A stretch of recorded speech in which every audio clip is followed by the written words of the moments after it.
चलो बुलाया आया है, माता जी ने मुझे बुलाया है। चलो बुलावा आया है, माता जी ने मुझे बुलाया है।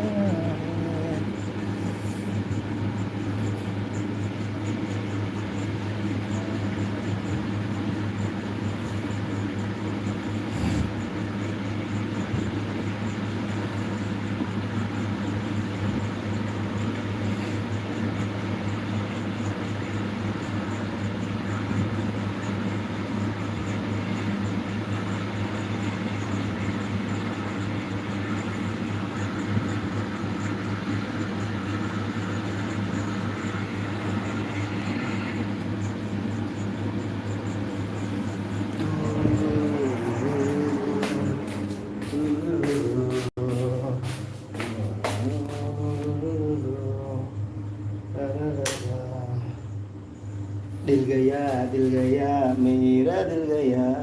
हो।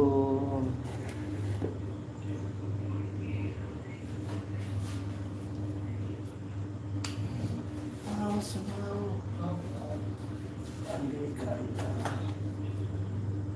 सुनाओ।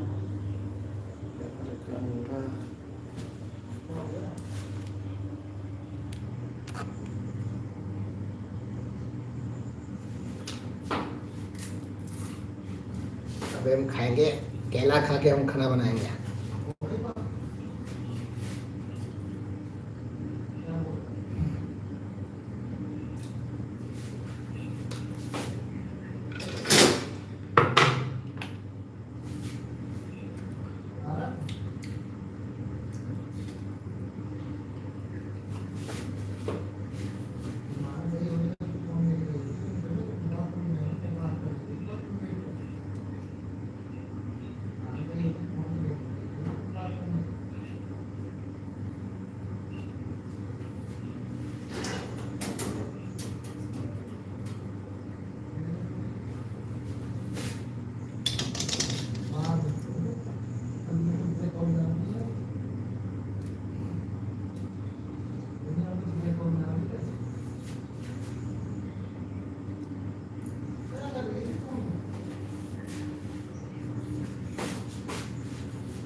अंडा करी टेस्ट करके देखेंगे, इसको बनाएंगे।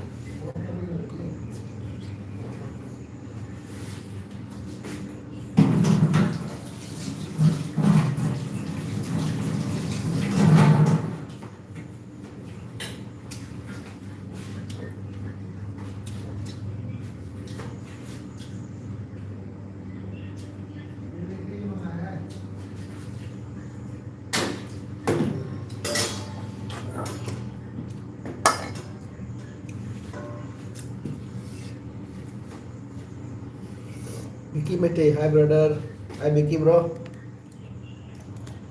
Tekan bo. Thank you, I get video lagi bagi.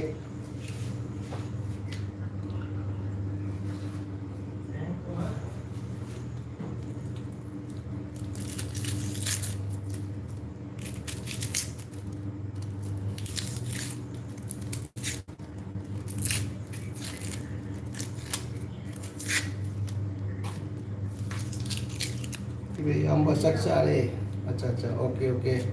केंजन जागे।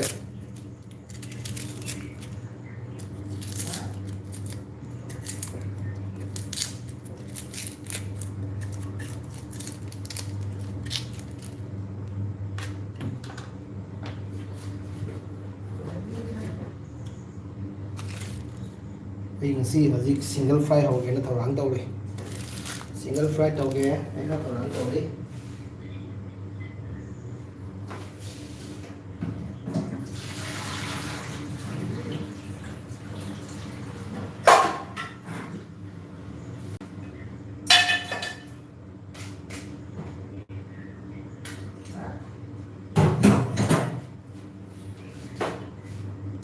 चिकन चाल अच्छा अच्छा okay okay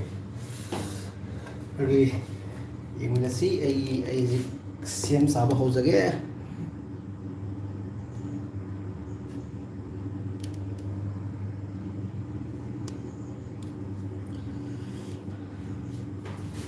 la la la la la la la la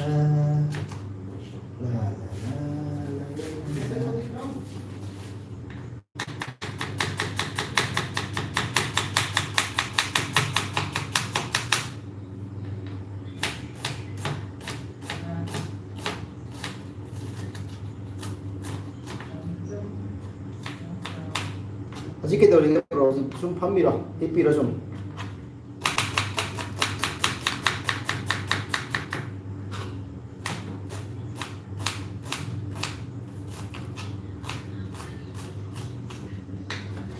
दाल का चिकन का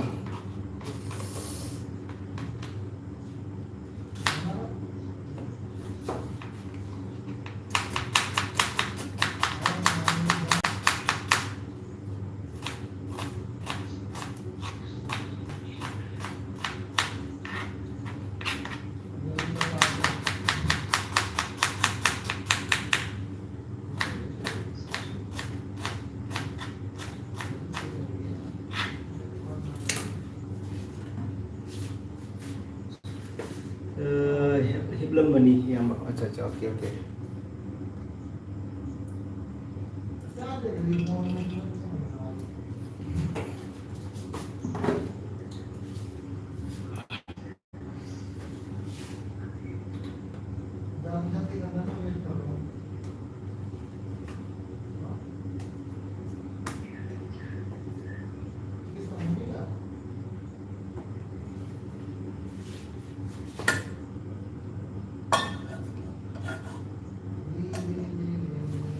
जीना या मरना या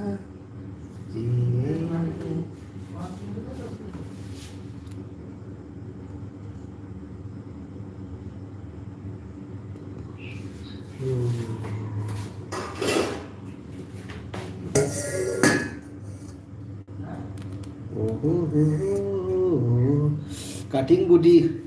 सिदी नहीं सिले है अच्छा अच्छा कटिंग बुडी सिदी नहीं सिले है अच्छा okay okay thank you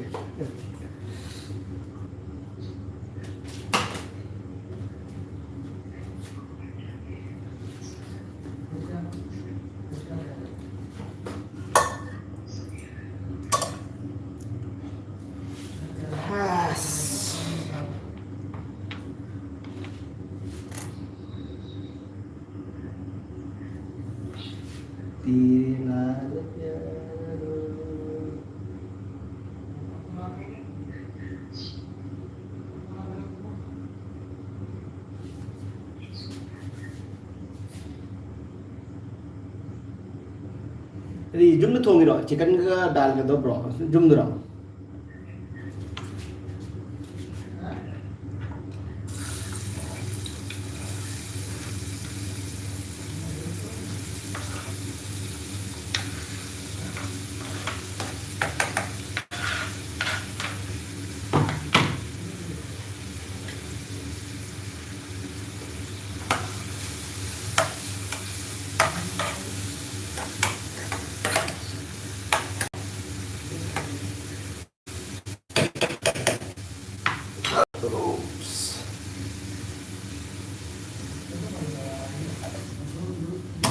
shakalaka baby shakalaka baby murkedek no no no no no no no no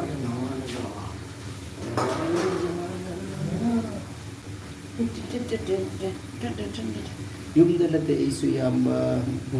yam mani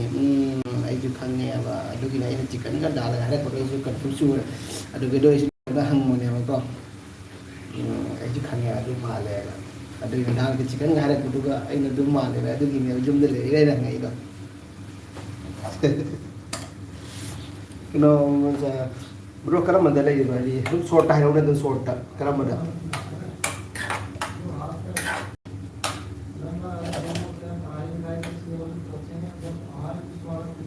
ꯉꯁꯤ ꯁꯤꯎꯗ ꯂꯩꯔꯣ ꯍꯧꯖꯤꯛ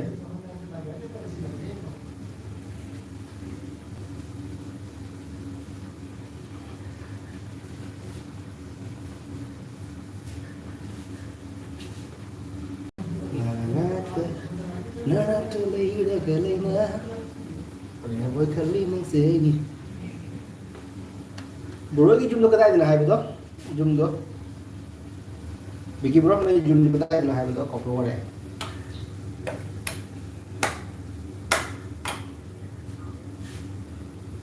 अच्छा अच्छा आर टी अच्छा अच्छा ओके ओके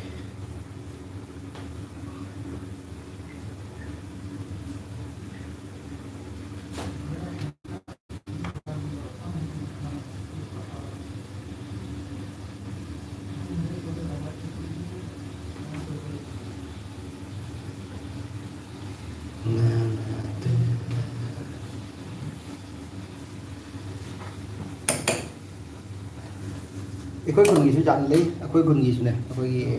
ꯏꯌꯥꯝꯕꯁꯤꯡ ꯑꯩꯈꯣꯏ ꯈꯨꯟꯗ ꯃꯤ ꯌꯥꯝ ꯂꯩ ꯀꯩꯅꯣꯗ ꯅꯣꯏꯒꯤꯁꯤꯒ ꯂꯩꯕ ꯌꯥꯝ ꯂꯩ ꯑꯥꯔꯇꯤꯁꯤꯒ ꯂꯩꯕ ꯌꯥꯝ ꯃꯤ ꯌꯥꯝ ꯂꯩ ꯑꯩꯈꯣꯏ ꯈꯨꯟꯗ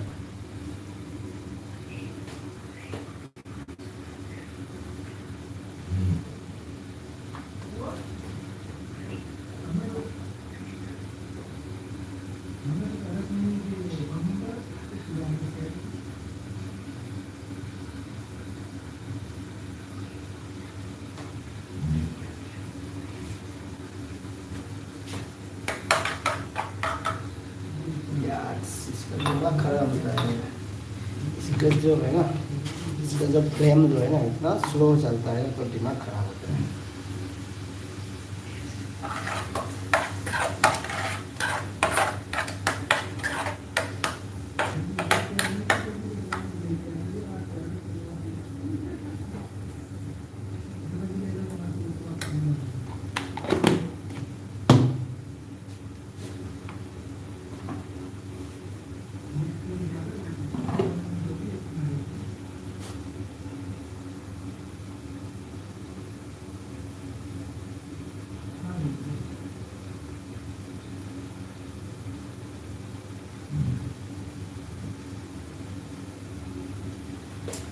ꯑꯩꯈꯣꯏꯗꯤ ꯉꯁꯤ ꯑꯟꯗꯥ ꯀꯔꯤꯒ ꯄꯅꯤꯔ ꯁꯕꯖꯤꯁꯨ ꯄꯤꯔꯛꯑꯦ ꯑꯟꯗꯥ ꯀꯔꯤꯁꯨ ꯄꯤꯔꯛꯑꯦ ꯑꯩꯈꯣꯏ ꯉꯁꯤ ꯆꯤꯛꯀꯟ ꯂꯩꯇꯦ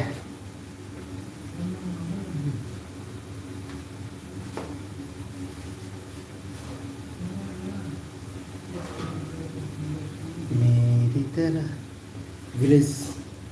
मम्मीनो वाइटोंडगिनी मणिपुर पूरा सेंटर अंगैदी हमारे हो चलो ले अच्छा अच्छा ओके ओके अच्छा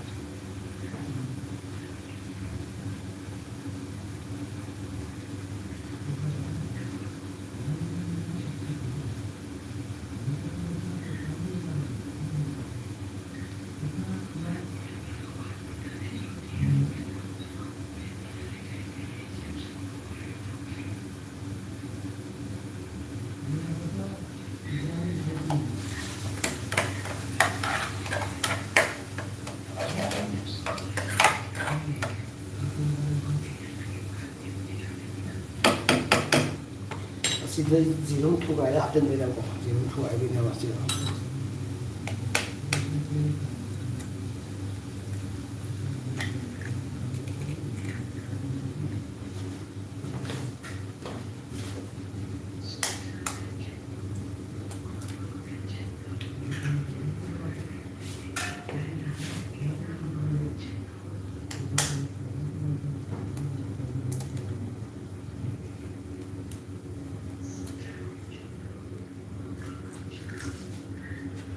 Sanabi Kun Ari bro like done. Thank you Sanabi. Thank you so much.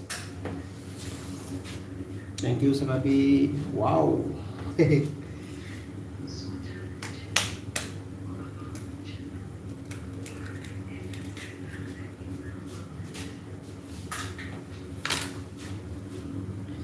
kayaknya cara kesana bi. Thank you so much. Ini lebih dah lebih dah makta. Biki ke kango, Biki mai teh ga. Yummy. Biki mai teh. Biki bro, sana bi chúng support rồi bi.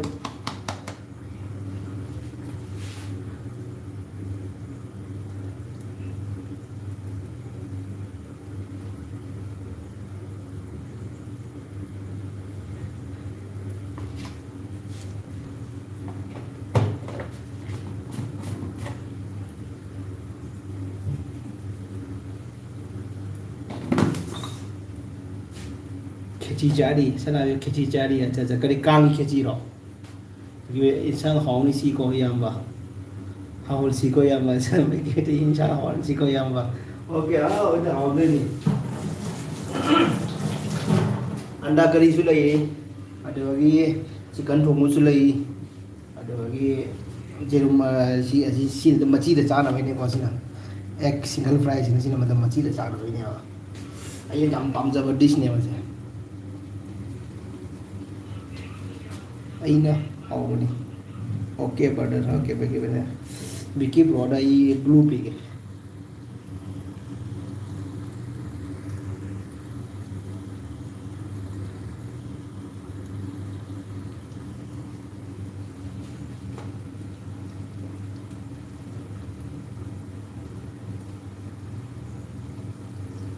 aina how sana bi kare aina how ni kare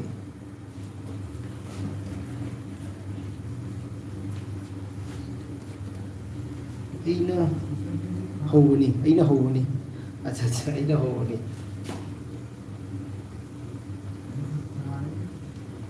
blue thì giàu thì blue thì giàu thì blue pi khare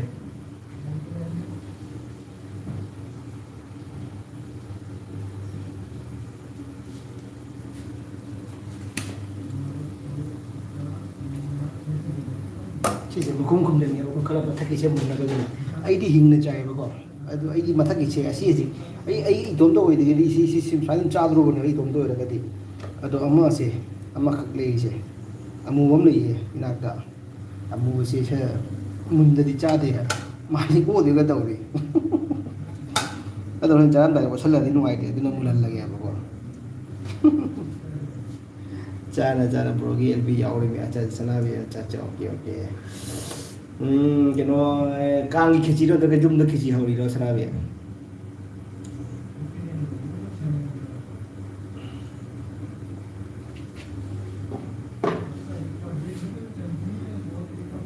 begi bro cái nó gi sana begi mogi sai di cái nó lấy bani SSB da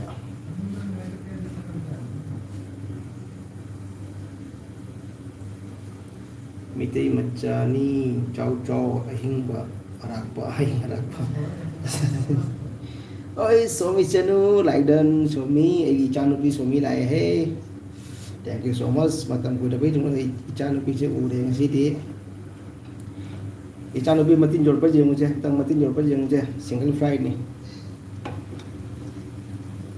Sana bisu welcome thank you so much hajari dengan Vicky bro su and Swami su thầy hai người được thằng trên cọp nó khôi ôm mà army cái chân kính đó hai người được đó thằng chơi ok Vicky mới tiền kia papa hậu đó nè hậu đó bên này mà phá nó tao có hậu tao lên tiền lối hậu tôi nè papa is always hậu mà करता है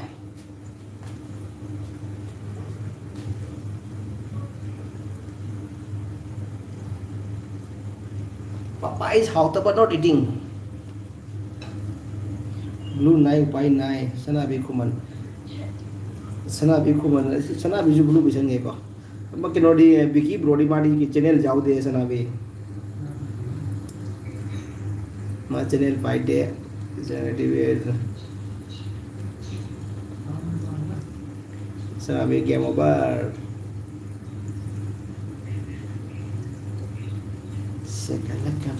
Sakalaka baby, piche मुड़ के देख, na na na na na na na na na na na na na na na na na Sakalaka baby, piche मुड़ के देख, ai ji mai ji mu thalla ge ko ma thak ta ta lam mun de me si mu ku san tham ge ko ma thak ge ta ta mun thalla sanabi channel paida do kai gino bro sanabi ko bon channel paid di do kai gino bro acha beki bro ham ta hai gro ma nang kari marang ge channel paid di nam ta hai gro ma chu dichung ne ba ko aduna paid di ba khanga sanabi ma chu dichung ne ba do gi channel paid di ba Dicung oh kok tegit nambaga nangi magun kangi he laibak ta nambaga nangi magun kangi he atan ba solan dau ason ba kalhan dau nang putura libra nang pok la libra dicung oh papa mai cingin ni ko ba cing na so siro ja kapuro ka neba gamu mana hanna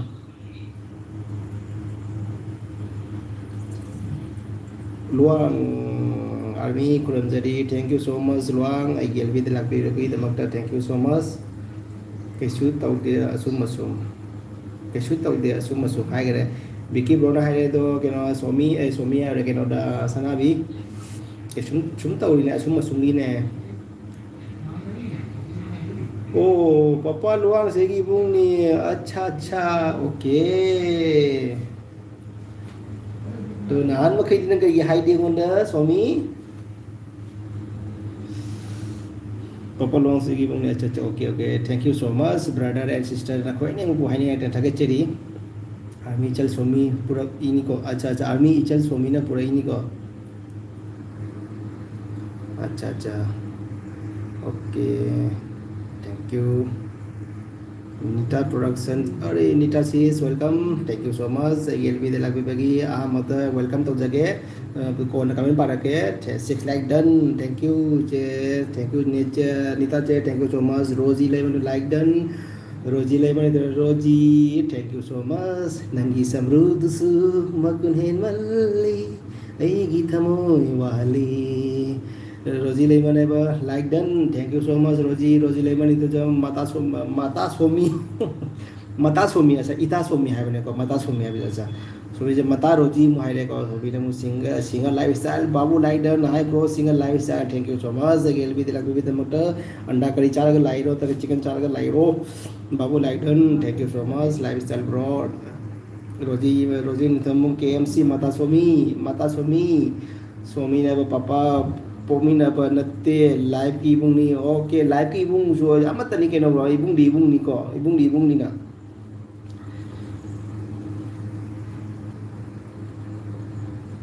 ibung ai sudah di YouTube ki papa o si tidak adu so ai ichano pi gum na so nang nang silu ta si di adu na mahang na so dong telu na tum torong ani papa pun mana live ki bung ni okay live ki bung adu ni pun ina live ki bung ni nusi na ba hen bani si po swami sister ichano pi swami sigala ta mata swami hai sigala mata swami sigala ta swami jeno singa hai thangmai ban makan thangmai ngam makan hai dar ko thangmai ban makan magi imo ngata pisale ko wow ana okay thank you so much GLP de la pipi de makan bro thank you makan ye isi ya bro thank you so much Rosie Lemon tahu se yengo masih host ya noksale Rosie na swami jenu mata Rosie sogri kangho sare noidi KMC Rosie kejang cara ke mari sogri ke kangho sare luang na army ngarang swami ki live teknari dudi Oh yes ha mani angarang thing okay ha thing khai ya bro phange bang khai yes ya da ya ning chang ya abi ngarang matte somi iroli da mata somi iroli da mata hai ba di mata hai da ko lai da mata hai da du mai to go ya rinda Rosie Kurandari luang na single live da babu butter chicken chage tauri acha okay glass bhi hai साथ में Rosie Lemon itu jam Rosie Lemon how luang Kurandari somi chanu papa ibung luangi blue pbo ase luang blue ai comment pa da blue ko ka ore ta hoise Blue blue blue blue blue blue blue blue blue blue blue blue pire. Somi papai bung luangi blue pire pare mata singa mari ting thore somina singa lai tawra mata somi KMC tawrabo. Somi jenu mayam papa tiger ki like nabiramo. Thank you so much. Somi chanupi nai ki damakta like mayam da like ni sing bi damakta thank you so much. Rojile mani to singa KMC no inao inao ko takale ta ore iche mo singa bro no le inao to sale ni. Somi chenu mata singa Saudi kangau chare no idi ke kaino ja kaino hanjan pare ja posting ne posting kai de le gar mi se ai no ai le siro ji so anh này gì nè hay mà xe nè chỉ ngoài từ bên trong rõ luang rồi nè gì hay direct hay sẽ ngoài từ bên cái lấy cái nè ai hồi nãy con là tụi mara tụi hay là cái bữa nay hay mara tụi hay là cái con tụi này rồi gì lấy mà nóc xe lẻ luang rồi gì KMC rồi gì lấy mà theo dòng luang iroli nói đi single lại từ rồi gì chicken butter cha cái đầu đấy xí cái hành trình nó lại cái nó Sanabi jen kapsale noksale amo Sanabi ke tawrage sana hai singa live sana hai roji na chau singa live tarona babu hai ba yade ni babu hai ba yade ni live tarona hai ba yade koi le bam to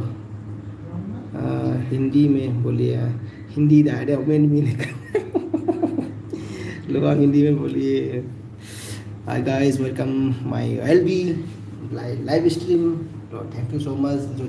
जो भी मेरे friend आए हैं सभी को मैं दिल से थैंक यू बोलना चाहूँगा मुले हम इनाक अमुबम नहीं बता दो कि मुलन में होना बता को मांग सौरी चाहे मतलब समी हिंदी ब्रदर ईपी लेना है यो अब लेना है यो ईपी लेना है यो अच्छा ईपी दा अच्छा यूपी ते लेना है वो अच्छा ओके विकी में लेना है यूपी ते ले है वो है मता सोमी चटखराबो मता सोमी चटखराबो है लुआंग ना याद रहती ओके है बको अदो जाबली जाय बको हाय बदो अखोई दुम के नोने बको अदुन हाय तो पसे बाबू हाइडो को हाय सोना तो लाइफ स्टाइल हाय तो हाइडो को हाय Papa na ngarang ay gi LB da nap so papa na ngarang ay gi LB da nap thi gi wari taw bodo ibung luang sen nok poda wan tha ki bodo kaw de adu ne bai ne nganang sen na to de room da pham na sum manam de nap thi bam na mai ko de thi ne ko ka tai na mai chong kang kha dum non tha jing ngi chon da taw no chong jing sum jing la da last na to no nap thi le da mai da du oi ne manam do last खुदो मिना खोट पोना दम खुदो मिमु नप खिदना फेबी को नप देगी ना मु Kameni the क्या वाक रे okay सनाबी ना ओके नक्सले सनाबी ना मु माता रोजी ले ये सोमीना रोजी ले मना ओ माता सोमी चखी गुमसी माता सोमी कई तौरीगे सिंगाना माता सोमी कई तौरीगे सिंगाना सनाबी कुमन मामा की कॉल लाग लंबा अच्छा मामा की कॉल लाग लंबा सनाबी कुमन अच्छा ओके रोजी ने पुल न चामी न सिको ओ हाय चाची पुल न चाची बिकी में ते ब्रदर ऊपर लेना है अपर लेना है अच्छा ओके अच्छा ओके लुआंग ब्रो कोई अपर ले अपर दा कोई खंगनी को अपर आदि खंगनी ना रोजी ने नक्सले नो फजन फाक्तो नो खरे मसिदि फजन फाक्पदि फैने मसि रोजी से अले नि फा नोइ सं मता रोजी होइमी है रो सोमी ने सिंगा बाबू ए चाकी के को ओके चारो ब्रो सोमी मता सिंगा नोकलिबा समी सब राज खोल दोगे क्या रोजी बहन सब अच्छा सनाबी सब राज खोल दोगे क्या रोजी बहन luar roji iromba nga sanabi na MP Manipal sanabi ko MP Manipal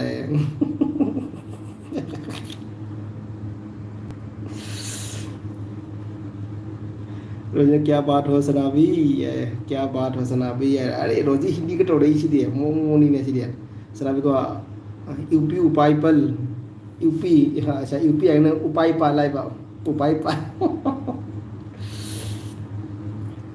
रोजी ले मैंने सनाबी ने यूपी से उपाय पाल हाई रे माने फुल फॉर्म पिछले है अच्छा रोजी सु सनाबी सु सोमी सु मोई से फागी जाम नुआई बका अमु ने फागी जाम नुआई वारी नुआई बका अमु ने बको नोक पे जाम पाम दे बने बा आई ने का नोक पाम बने जोक तो खरा पाम जे बने इन मो ओह लुआंग रोजी ने ओह लुआंग है तो लुआंग आर्मी डन है नक्सले सोमी से पापा टाइगर इबुंग लुआंग सु हौजिक असम दे ले बनी ओके अच्छा अच्छा ओके ओके असम दे ले अच्छा ओके असम दा ठीक है ठीक है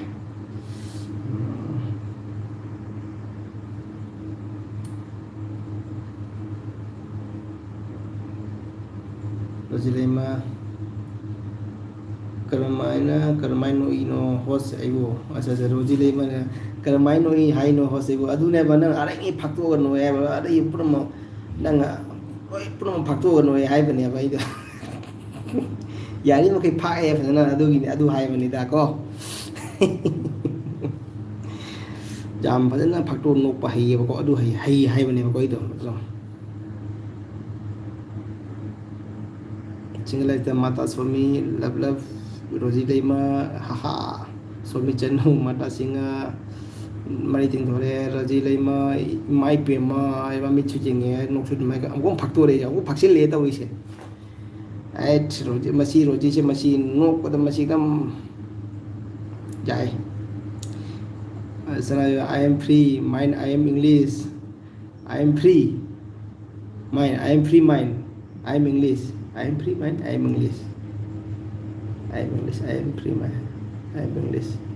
I am free mind. I am English. अच्छा अच्छा ओके ओके ओके अच्छा I am free mind. I am English. ऐसे इंग्लिश तो उड़ीने को सना भी से पापा टाइगर रानू मंडल की सही तो हम तो सपीरो प्लीज मोय मयाम से हम तो तहन से अच्छा ओके सर लगे इबुंग लुआंग ले रिबा रोजी लेमा हॉट से चाउ दिस खुदुम सुनेगा ओ सी चाउ दिसुम माइबा को खुदुम पिछले रोजीना आई फटाफटी इंग्लिश टकिंग ओके ओके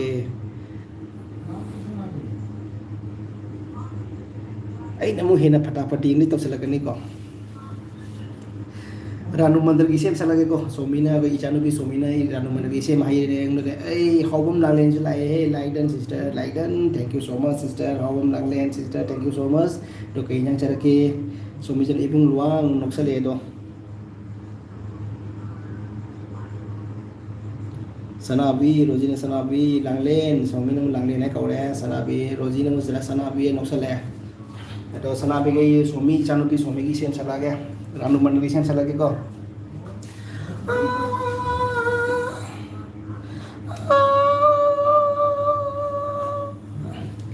तेरी मेरी मेरी तेरी मेरी कहानी तेरी मेरी मेरी तेरी मेरी कहानी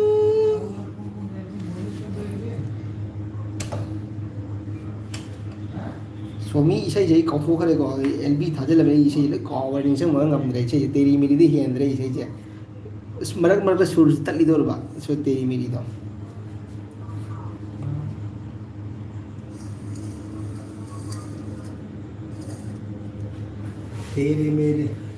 तेरे मेरे याई रोजी नोसले रोजी बा नो खरे तो इसे सोमी ले लुआंग सोमी ले रे से सोमी की एमसी हाउ नांग लेना चे नंग मिंग से इंग्लिश तक कई कौगे सना भी ने बच्चे रोजी नंगी मिंग से इंग्लिश तक कई कौगे है रे हाउ नांग तुम्हारा नाम क्या है रे को सोमी से नांग लेने कौरे अरे रोजी ना नोसले रोजी नाम नोसले रे सना भी याथी नमथी को रानू मंदिर आई चालम ना जी का तंजल ले वो रानू मंदिर के मैं आदो निंजंगे कारक की जारी मुड़ी तो वो निंजंगे सनावी है रोजी नो करे हम पिकी मिटे ने आ कई नो तौरे बड़ा बिकी ब्रो ना नोक सले के नो तो फागी तो सले कहीं के नोम तौरे ब्रदर है हम नाले मैसेज के साथ करे रोजी ने बा सना भी खंग दिए इंग्लिश तक आई मिंग से राजा इंग्लिश तक रोजी इंग्लिश तक मिंग से रोची कौरे रोची को से तोची को से रोमा मिंग से रोजी से तोची रोजी की इंग्लिश तक तोची सना भी खुमना सना भी को ब्लैक एंड प्रो का सार kayak biasa bibek bro kasar kawai you know makasagi nate bro makasagi nate sanabi makasagi nate ima de pag efare mapam dagini efare dagini chokmi chenu noksale roji noksale luwa mai mut kare sabuna tumang amdre noksale ngam sanabi kumar roji tumor ghor ko dai sanabi nate roji tumar ghor ko dai asabi tam toksale ne Somi chanu papa tiger wah thank you Somi thank you langlen nang kai bache Somi KMC hangba khumde ai che Somi kinona ka hobom na kali gi langlen sister na kai jang KMC ham kai khumde no ham hai bi ro Somi langlen ina nupi sauri kangsoi che noidi KMC hai de ko hobom na le luang ro hai KMC hobom na hobom nang lena biki metina sanga bi kuman 80 imphal lagi ni hare ko mari imphal lagi ni hare ko hobom na che somi 80 chicken chare hobom na are roji rei pa namu kare pa chumra egi mingse host chumme nagi mundu chumme roji the english thosi ko re thosi langlen iromba ngai jare ko luang na iromba langlen ai ba langlen iromba en nga su sare somi chanu ai si re ke noksale mo ma na mo somi na kai noi na somi roji su noksale hobom biki hai re ko langlen biki hai re hobom langlen na o luang ro somi chanu na ha roji sai ba somi chanu roji Kau English dah, macam Rojis. Ada thosi side ni, Rojis ke ada thosi side ni. Thua na English saya kena thua na hore, kamu tu na. English saya kena thua na kalau hubun mana tu macam thosi kau ni.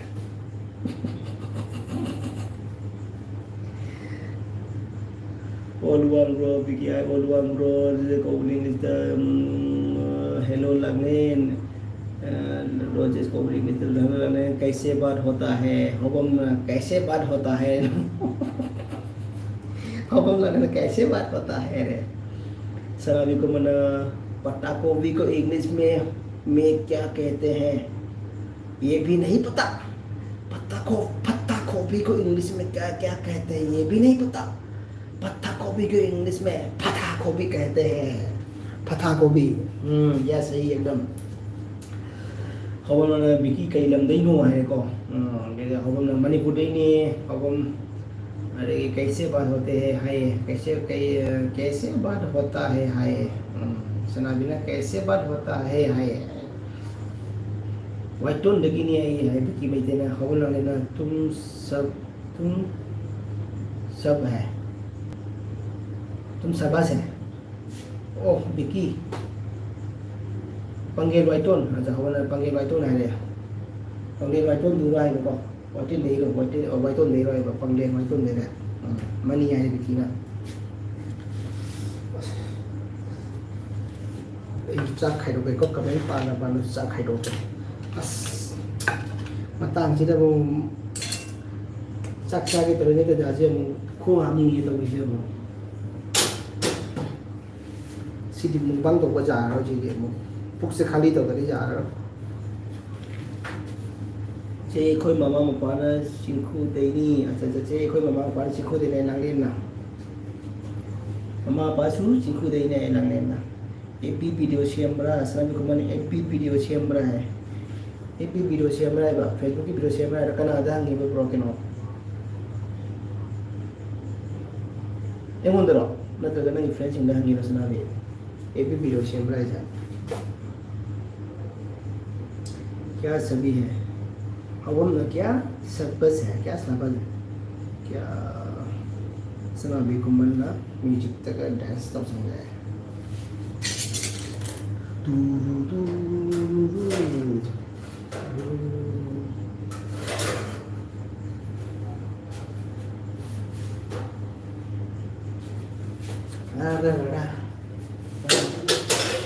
chắc là cái cô mày chắc là tất cả đồ cái luôn mà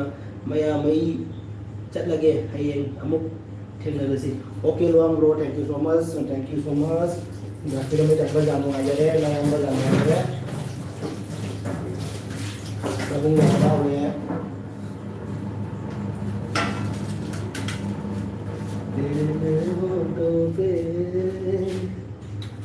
kita प्यार में तुआ तुमसे ऐदी मामा ini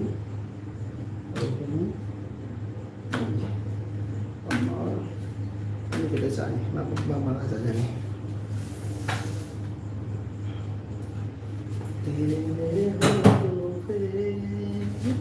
gite प्यार मितवा आगे आगे चले हम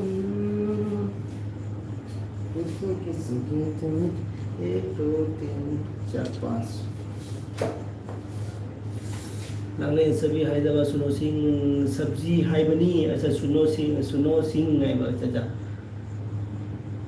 मैं वही चले गए सना भी आई डी एपी पाई दे को बिकी ने सना भी आई डी एपी पाई दे है को नोई लोलू को आई तागे तमली तुमिन है को तुमिन ने तागे मा luang na somi chat lagi bye bye tau re hom na okay bye bye luang roll bye bye hom lang ne sabji hai ni sono sing sabji hai ko cha cha luang lang le na bye tau re hom na kya sabji kai mathel chage hengba acha kya sabji kai mathel chage hengba cha okay ai ta khange on lang den bikin lang le se kadai de no langlen juga tadi no hange biki prona biki id ya school langling bong dari ni ba lok lau bung dari ni aja sa as ya school hai ka ya ke no ki boni ki se ni chang ya school ki pa khan angau ba do ham ni chang ya tumma ga na hai ba tumma to ro ji ba tumma ga hai ba kan san sa biki me de okay langlen hai ko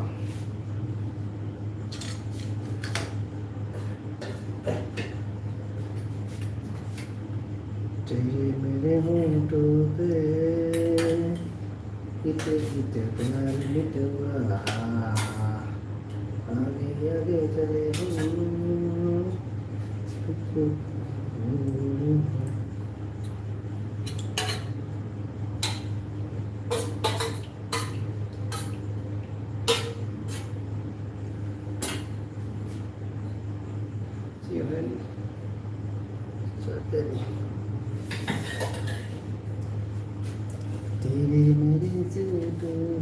masih dikhaibo si khaibo apa jadi mari ini apa magi ini aja yang jadi tahu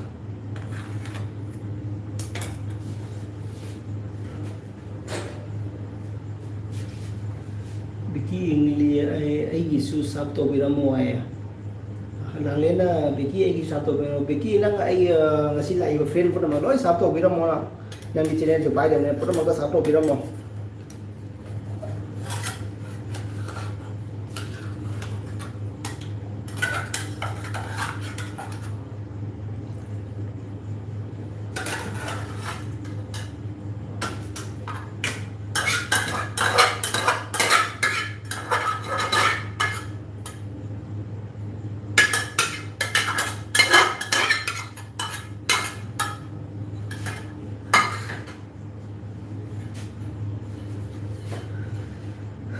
kita le biki sudah to bera mo roje ke over mai loi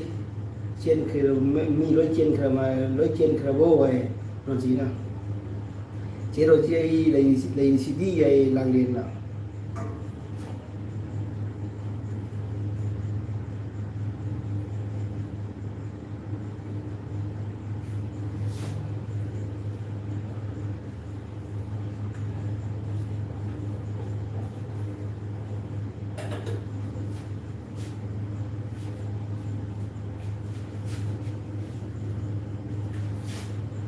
제로지 KMC 너 맛이 안 나고 그래서 놓고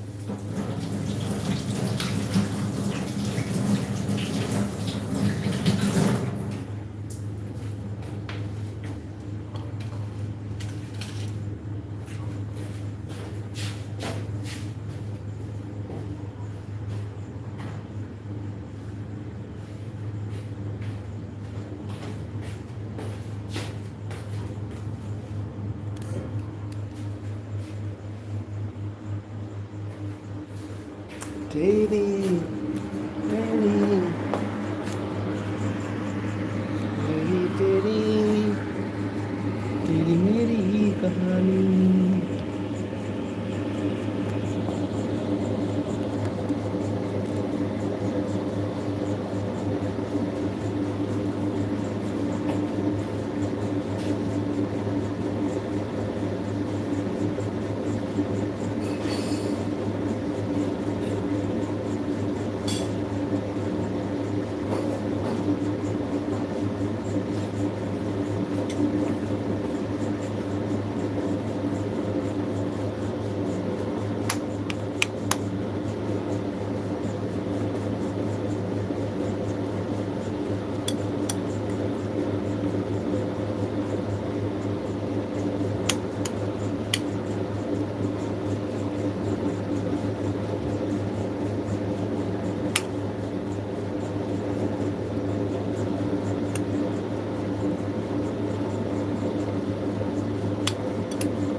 on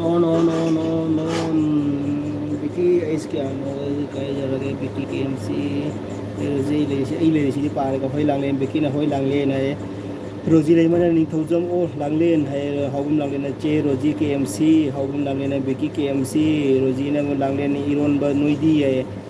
lang len Vicky is kaya no ai haum na lang len na Vicky is kaya no ai che Rosie ai di chicken chare lang len na Rosie le oh ina lang len hau bro ai haum lang len che hau re ai hau ai Senu Laisram Haunida Aini Bisojit ni bai acha Senu Laisram Haunida Aini oi Bisojit ni bai acha okay bro thank you so much Bisojit bro thank you so much Nasiri Mani bhai ka pun rabo thank you so much bro alien bit lapi bagi apum langin on bigi mete 14 to half ke ahai no acha 14 to half ai acha okay अब उन्होंने अदुदे आइना हल्ले ID 19 नहीं है भैया सब यो खंडा बात है अब उन्होंने अदुदे आइना हल्ले आईडी 19 नहीं है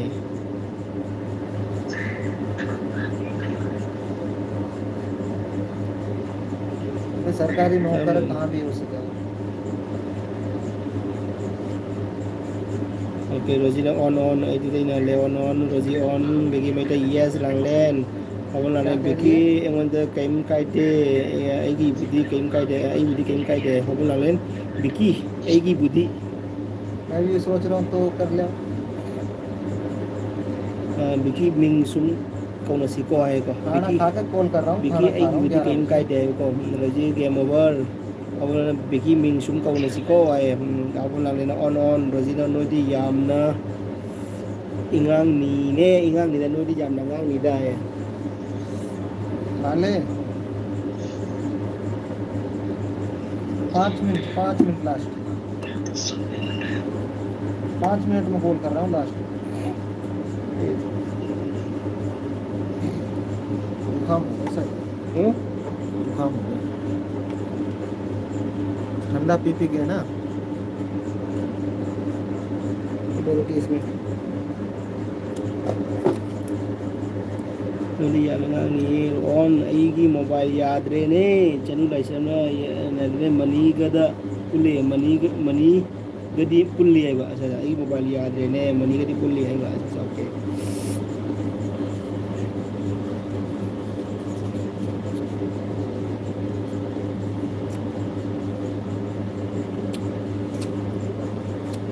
ꯍꯦꯟꯖꯥꯡ ꯍꯥꯎꯇꯦ ꯉꯁꯤ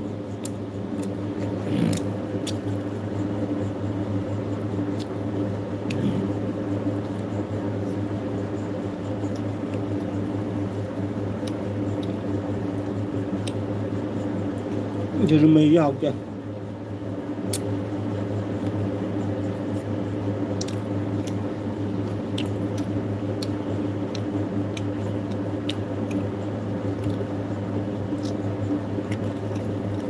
ꯑꯩꯒꯤ ꯕꯤꯀꯤ ꯃꯆꯤꯅ AIꯗ ꯀꯩꯁꯨ ꯀꯥꯏꯗꯦ ꯔꯣꯖꯤ ꯑꯣꯟ ꯍꯣꯏ ꯆꯦ ꯔꯣꯖꯤ ꯑꯩꯈꯣꯏ ꯑꯉꯥꯡ ꯃꯆꯥ ꯑꯅꯤ ꯍꯥꯏ ꯕꯤꯀꯤ ꯃꯆ ꯍꯣꯏ ꯆꯦ ꯔꯣꯖꯤ ꯑꯩꯈꯣꯏ ꯑꯉꯥꯡ ꯃꯆꯥꯅꯤ ꯍꯥꯏ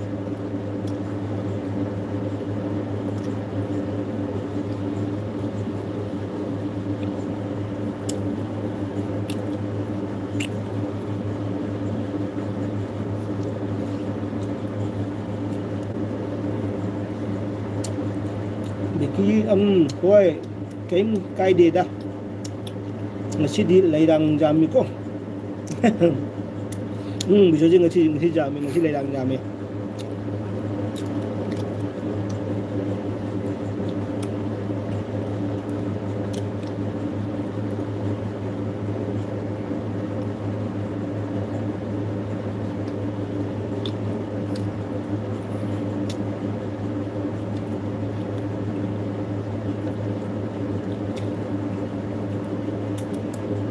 ꯆꯅꯨ ꯂꯥꯏꯁ꯭ꯔꯝꯅ ꯍꯥꯏꯔꯛꯑꯦꯀꯣ ꯉꯁꯤꯗꯤ ꯑꯩꯒꯤ LBC ꯂꯩꯔꯥꯡ ꯌꯥꯝꯃꯤ ꯍꯥꯏ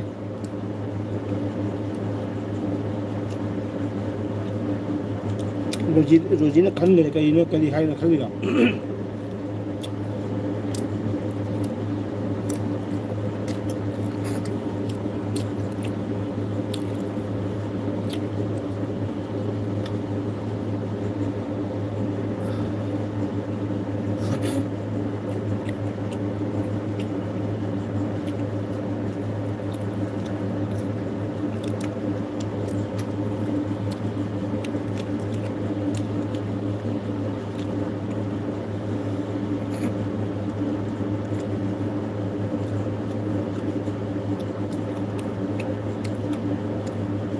ꯕꯤꯀꯤ ꯃꯦꯇ ꯆꯦ ꯔꯣꯖꯤ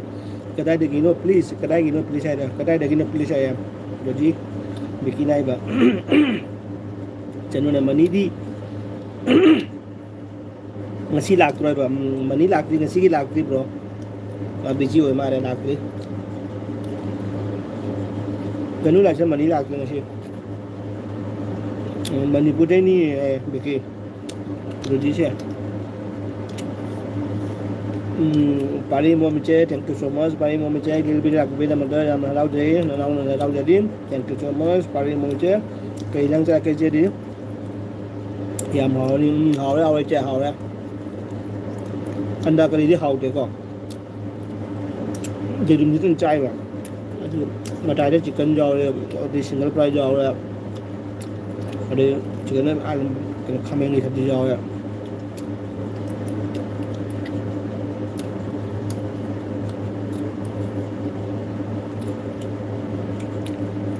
लेकिन मेरे अदु जे इशू मनी एडजस्ट तो शेयर हो जी है Shomi up to me, hi bro, thank you so much. Again, with Ravi Vidamata, you have to me bro, thank you so much. आज आपने क्या खा के आया bro? You have to me, Shomi bro, क्या खा के आया?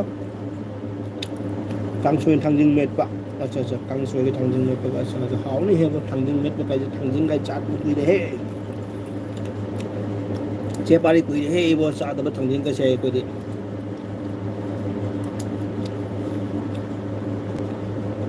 कांगसोई को langthabal ni ऐसा रोजी ना langthabal ni है बिकी इन्हें मत पारी है रोजी ना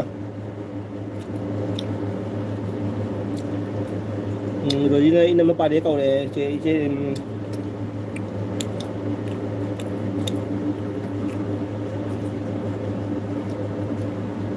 pork curry शोमी ना pork curry अच्छा अच्छा okay wow my favourite pet pork curry मेरा फेवरेट तो है pork curry लेकिन क्या है खाने के लिए मिलता नहीं है ना यहाँ पे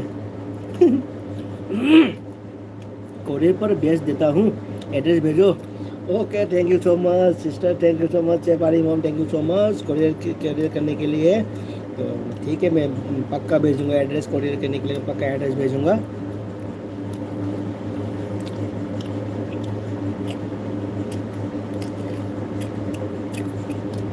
बिकी में तो ओके चीरो जी है कई लम्नो बिकी वाइटू नहीं बिकी दी वाइटू लगी नहीं है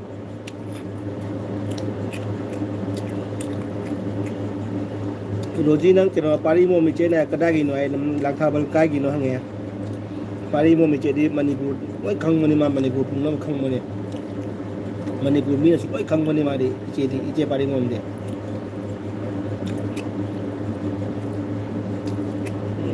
इनमा पारी कुरम जरी है कुंज इनमा पारी कुंजानी अच्छा कुंजा है इचे Monos Matthew, hi Monos Matthew bro, hi thank you so much Matthew bro, thank you so much मेरे भी मैं आए हो, thank you so much। लंथाबल कुंजा इनम पारी है लंथाबल दा चलू रे ऐशु अच्छा इनम इचे पारी चलू रे लंथाबल दा पारी मुझे वही किनोगा वीडियो सेमक तो करिया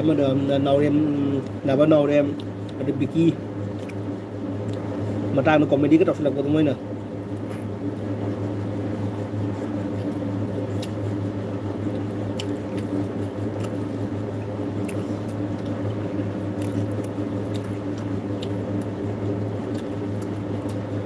नाबा नौरेम लोग जे कमा डाइट कर वाट पर मयांग हम कंगले मसा चुमत भगत रे मा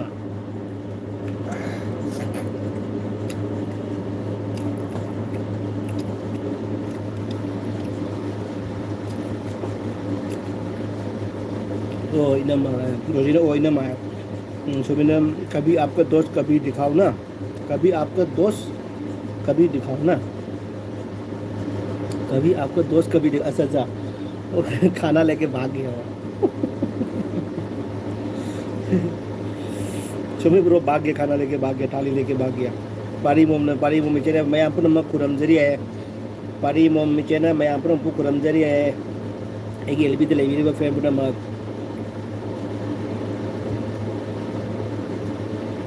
अमूल आए होस रोजी ले अमूल आए होस ऐसे नंग मांग रहा बुंग साइने कोई खरन नौरी है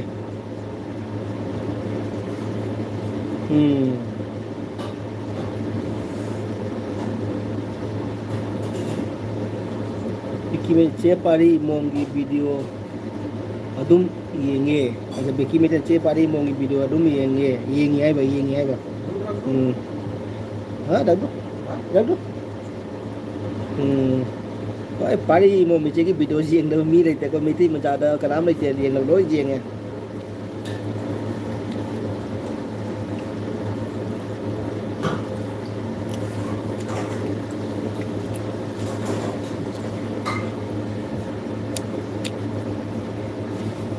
बिकी ना उठाकर चले आए कभी आपका दोस्त को भी दिखाओ दोस्त अभी बटन धो रहा है मेरा दोस्त अभी बटन धो रहा है नो मुगिचरा थैंक यू सो मच नो एनसी सिस्टर या bro thank you so much नो मुगिचरा ये भी देखने को भी मतलब एवं टाइगर हावरानी हावरे सिस्टर हावरे मेरा आंखों का थोड़ा प्रॉब्लम है स्पेलिंग मिस्टेक हो जाता है मेरा आंखों का थोड़ा प्रॉब्लम है स्पेलिंग मिस्टेक हो जाता है अच्छा ओके कोई नहीं सिस्टर चलेगा पारी मोम से चलेगा जो भी मिस्टेक हो गया मैं उसको जोर जाकर मैं पढ़ लूँगा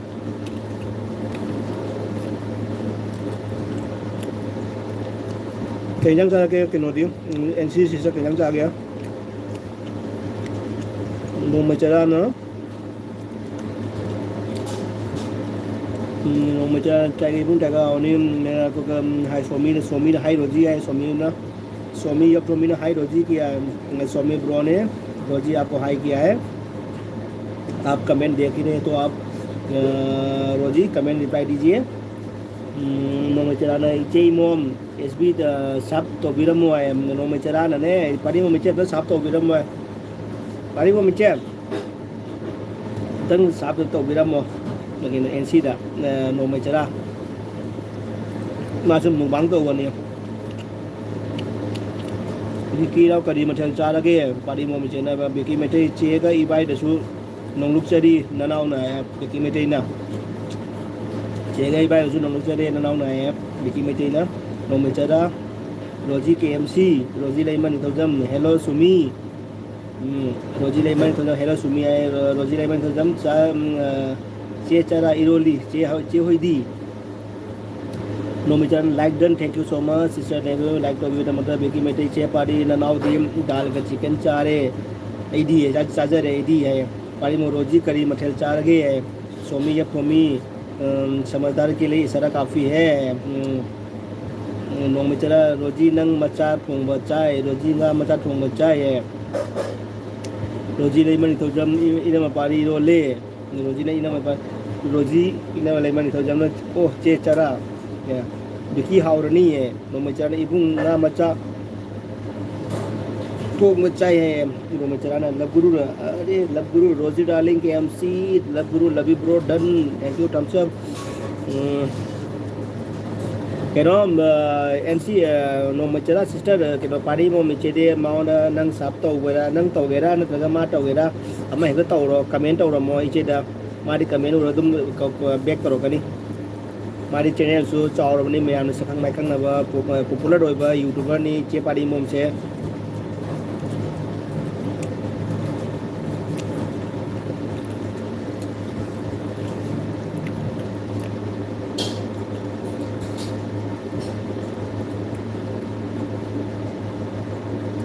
चे पारी की सब तो कीबा कुई रे कोई अच्छा अच्छा कुई रे अच्छा अच्छा ओके ओके रवि ब्रो नो मगे चरा वीडियो अनो हापी रो हम नो मे चरा वीडियो अनो हापी रो है को पारी मो मे चला नो मे चरा वीडियो अनो हापी रो है रोजिना लब गुरु रोल पर चार्जर है लोदी है बेकी मिते अदुम वारे चे पारी अदुम हावरे चे पारी है को बेकी ने अदुम हावरे चे पारी है नो मे चे पारी की सब तो कीबा कुई रे को है अच्छा अच्छा ओके ओके पारी मम रोजी ओके लब गुरु मसूरी रोम्बा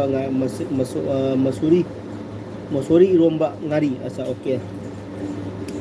लब गुरु ने रोम्बा मसूरी का ngari के चाहिए मसूरी रोम्बा ngari चाहिए हाउ इनमा पारी है रोजी ने हाउ इनमा पारी है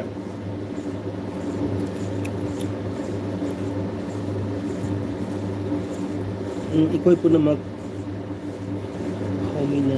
अखोई पुनमक होमिना रखपनी अचौबा मचा लेते अखोई पुनमक सपोर्ट तौमिनसी yes yes sister thank you अदुम लखनमी पे दमक हारिंगा दम थगचरी मतम दो को नन खल्लोगा से नो निंगी को जे नौ पाखिबा मतम दो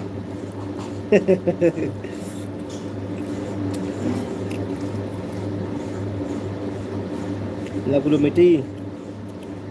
मीटिंग आलिना महले मचरा होय चे पारी वीडियो का थागत संग्री है नंग यूट्यूब पारे वीडियो थागत संगदी न कई काने दुदिया तो संगना बोना गदम नि ना सिस्टर एनसी सिस्टर न तो संगना बोना गदम न मतम को गदनी आई माइ रो ओनसेल रबने ओनसेल लो मन ना नो मचरा होय चे पारी वीडियो का थागत संग नो मचरा करम पालीगे लबुरु ना नो चे पारी की वीडियो येंगी यामना येंग मसु ngamde कमेंट थम्मनी अच्छा कमेंट थम्मने अच्छा okay okay Victor cooking and blog bro याम हाउना चारे दा या Victor cooking thank you so much से गेल बिद लापि विद मक असी विक्टर कुकिंग से केनोने अरे यार आई हे खाना उन खावरे ने मम्मी शक्तिमान इन शक्तिमान कवरे मागी विक्टर कुकिंग से इन शक्तिमान कवरे चेचरा का मचा थोने चानुदा हाउने ब्रो याम हाउना चारे दाई विक्टर कुकिंग हाउया हावे से sister thank you so much Shaktimaan से थैंक यू सो मच एगेल लगी नो मचरा लब गुरु हिंगली है Victor cooking blog Leiden bro, thank you so much. Cooking blog, thank you so much. सुमिया तुम्हें लव गुरु रोजी मेरा है सुमिया ब्रो ने बोला है रोजी मेरा है, बोला है लव गुरु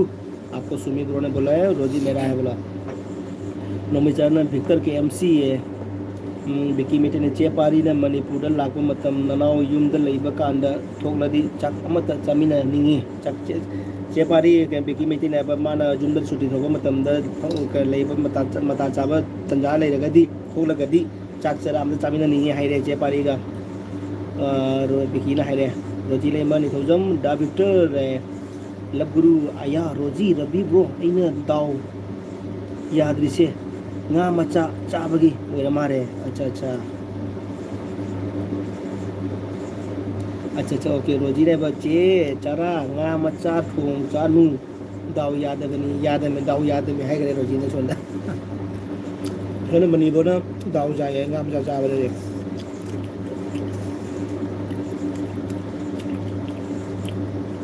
बिकी बेक्टर नम कुकिंग ब्लॉग ना बेक्टर कुकिंग ना हाइबम चे चरा कारोनगा थेबोंग मरुगा इरोंबा आई कारोनगा थेबोंग मरुगा इरोंबा मोनी ने जाए कारोनगा थेबोंग मरुगा पारी मो मेचे ना बिकी ना थागत चरे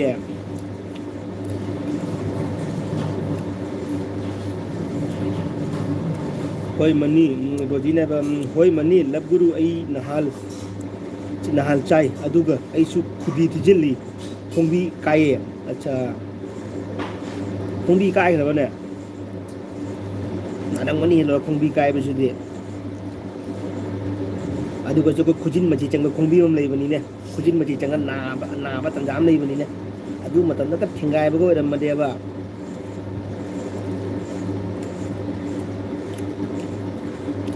कोई की खुन्ना कोई गुं बिकन रोजी या कौले बिकन ना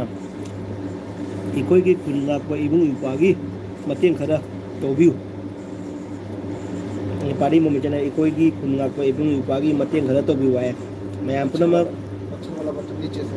कौन है और नहीं है पैर से नहीं हाथ से. अच्छा थोड़ी होगा कैसे होगा रहने दो मैं बना देता हूँ.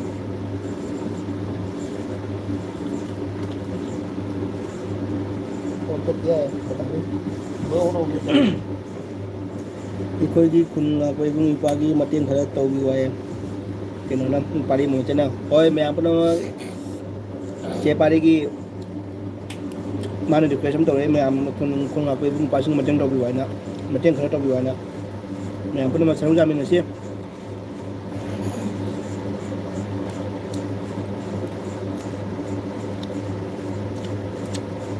हाउ दा बिक्टर रोजी बिक्टर से दान दे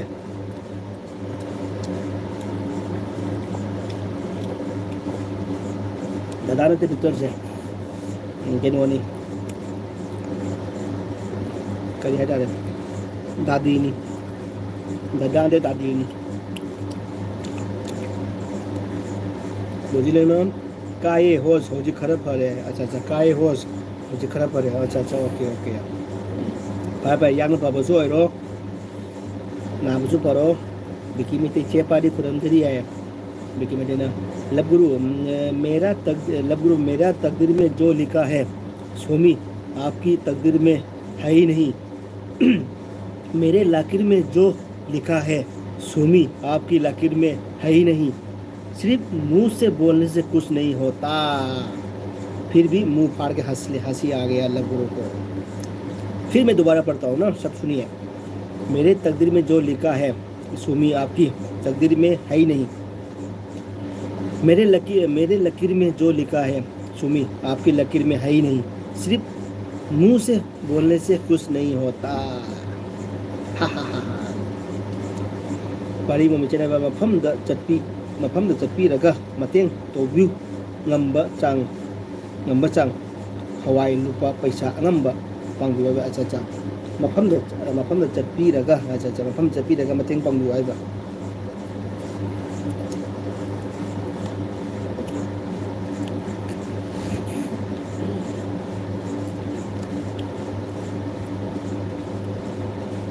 ꯌꯥꯝ ꯂꯣꯜꯂꯦꯗ ꯂꯒꯨꯔꯨ ꯀꯩ ꯍꯥꯏꯅꯣꯁꯨ ꯈꯪꯗ꯭ꯔꯦ ꯃꯐꯝ ꯃꯐꯝꯗ ꯆꯠꯄꯤꯌꯨ ꯄꯥꯎꯗꯣ ꯑꯁꯨꯝ ꯂꯧꯕꯤꯌꯨ ꯍꯥꯏ ꯄꯥꯔꯤꯕꯝ ꯍꯥꯏꯕ ꯄꯥꯔꯤꯕꯝ ꯆꯠꯅꯕ ꯃꯐꯝ ꯃꯐꯝꯗ ꯆꯠꯄꯤꯌꯨ ꯄꯥꯎꯗꯣ ꯑꯁꯨꯝ ꯂꯧꯕꯤꯌꯨ ꯍꯥꯏ Nongbet, Wapnil Nongbet, hello, hi sister, hi Nongbet, thank you so much, आप मेरे एल्बम में आने के लिए thank you so much.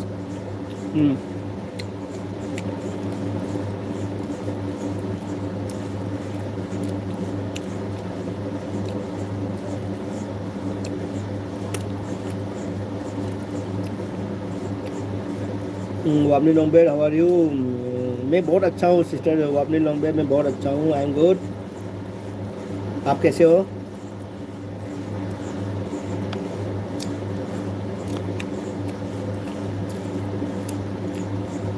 चेपारी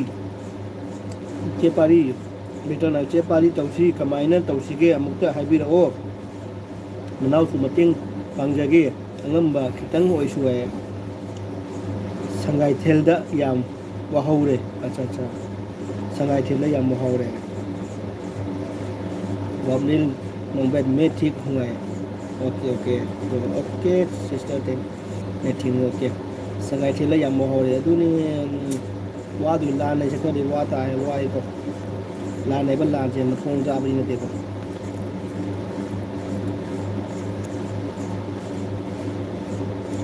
लबगुरु रोजी कयादा नंगनरंबनो नंग आईगी मरी से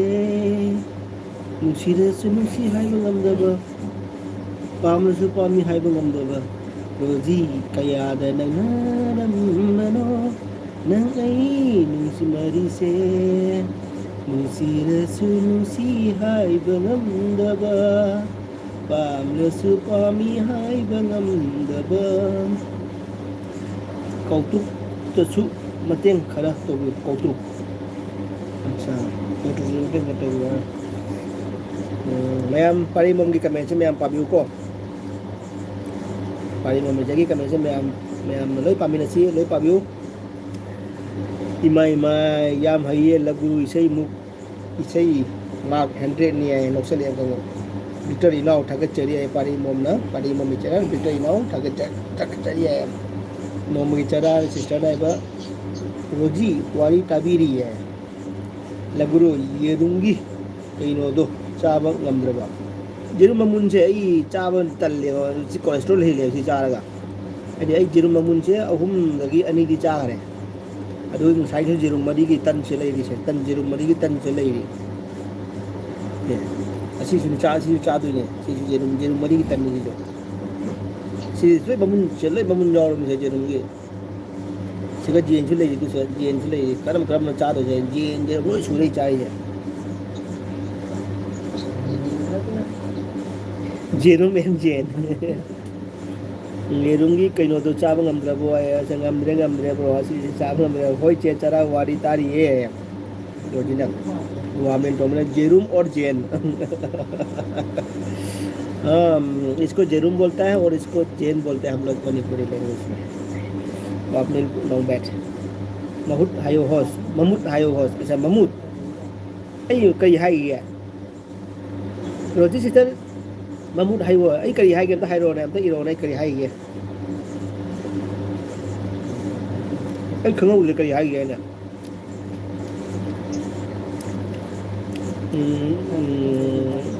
विक्टर इनाउ फोन पे दसु तोबियु नत्रगा मफम द चलगसु याय पाव अदुम पाउमिनसे विक्टर केनो ना पारी मो मेचे का पाउन पारी मो मेचे लोयने मणिपुर की पूरा लोयने खंगमनि मादी माने मणिपुर जाम चटपनी ममते सु जाम तोबनी मणिपुर चलगा अरो पारी केनो विक्टर जेना विक्टर सिस्टम जाम केनो आदि मतेंग तौनिंगो ओरगदी पारी ममिचेगा तानाबिउ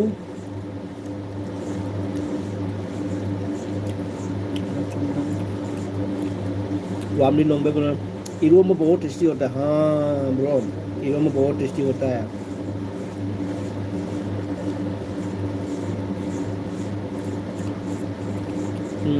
खंगदेबो रोजी ने खंगदे अꯩꯅ हाइदन खंगौदरबा नंसो पारी मोम चेनाबा संगाई थेलददी राशन दाल चावल तक नहीं है अच्छा संगाई दाल राशन दाल चावल तक नहीं है मणिपुर में ट्रांसलेट कर दीजिए नो अच्छा संगाई थेलददी राशन दाल चावल तक नहीं है मणिपुरी में ट्रांसलेट कर दीजिए नो अच्छा संगाई थेलदा राशन हवाई चेंग हवाई कसुप लेते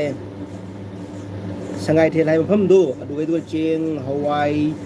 दुगगी राशन जे कसुम लेते चानबगी दो पारी मो मेचेन हाइबा अदो म्याम मटेन तोबिसी मटेन तोबिनसी म्याम अतो मेटे मसेन मैगी मचा गतनी मटे इनी अतो माले बा याय फरे अमतंग याय फना बायना होना मिनसे ma'am पुन्ना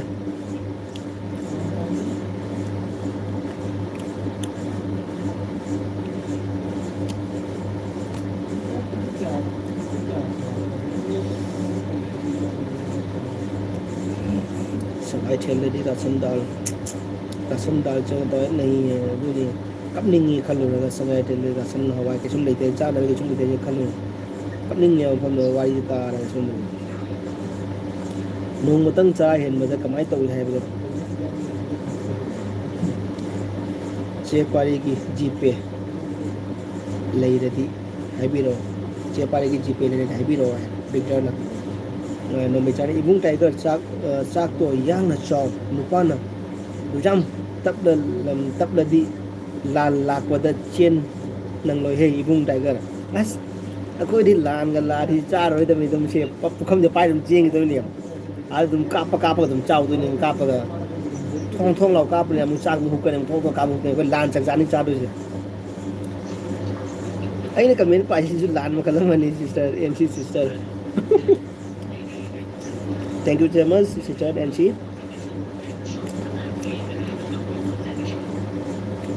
Bari mo mi yai dai nau da bi mamut. Bari mo mi jena yai dai nau da bi nok sale da mamut dai de. Mamut jerum je mamut hai ko. Cho ke. Aina hai da kaina aina hai da jerum. Ai kari hai da khao.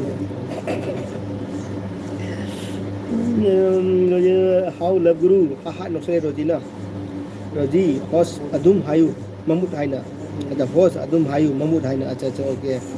adu aina kari hai ge roji amta adu dam tak spelling iro wa aina kari hai ge adu amta iro wa ai ju khangau ge dana aina kari hai ge soi ki ga dam tak khangau ge dana amta roji bro nang chak to cha dana sursu nahi le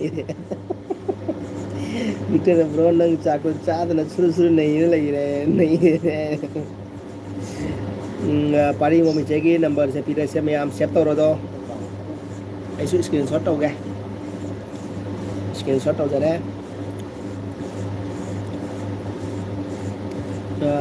pau adum lobby ro me am na je do phone ma pira do me am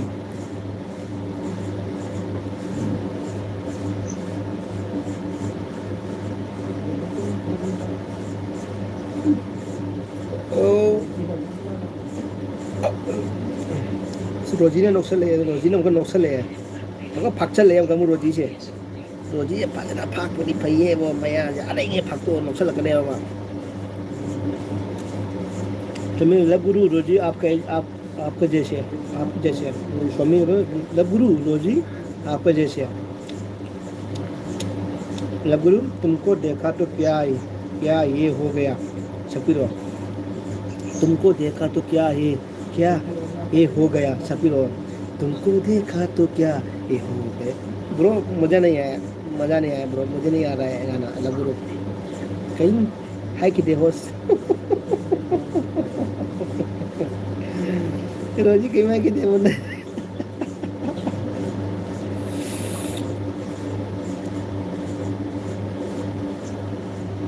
I see the moon night. I see the moon. I thawi. I see the moon night.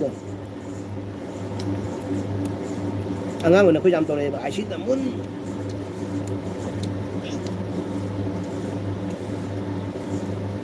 Love Guru Sumi. done này rồi ini Vicky meeting brother ai matam yaad re okay okay Vicky bro cho tum ro thank you itlam ke magata tum ai ju dum manga makai to ke ho do ni ju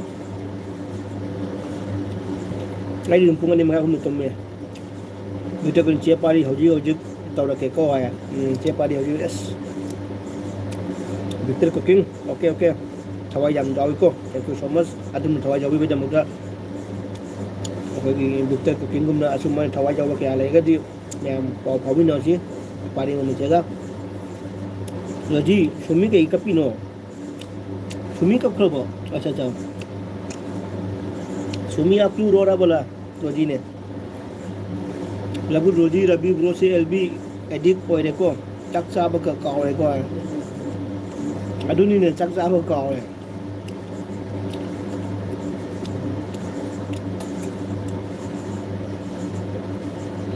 सुन के कपिनो है लगू रोजी Ravi bro से LB edict ओइरे को चक चाब का कावरे को है लगू ना पारी में चला रवि नाउ मित्त की पीता की बा खंगौदे अदुगी मरकता अन्ना आयसु यावरी बनी चटपसु थोपसु यादब मतम खुदिंग अवाबनी याम नुआइते अदुनी ने चे अदुनी अकोय नि लाम लेबनी अदुम कैम केनो तो को अदुनी आदल लाम हमद लेगिब मयाम भी अवाब सिंगो Pavri बको अदुदो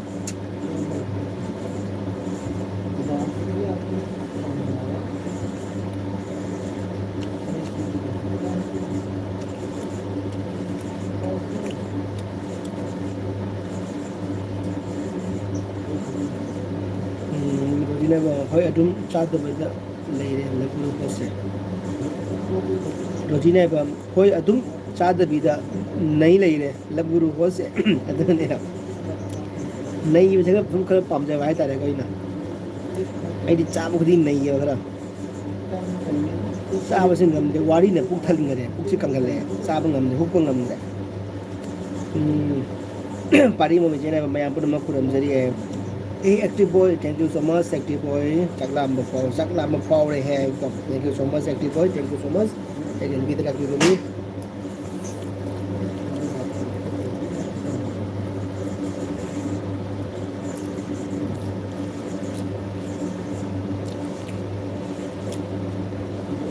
Aduh ni, awak bagi wajib sahari yang nuai dia. Aduh ni apa? Nuai dia kok.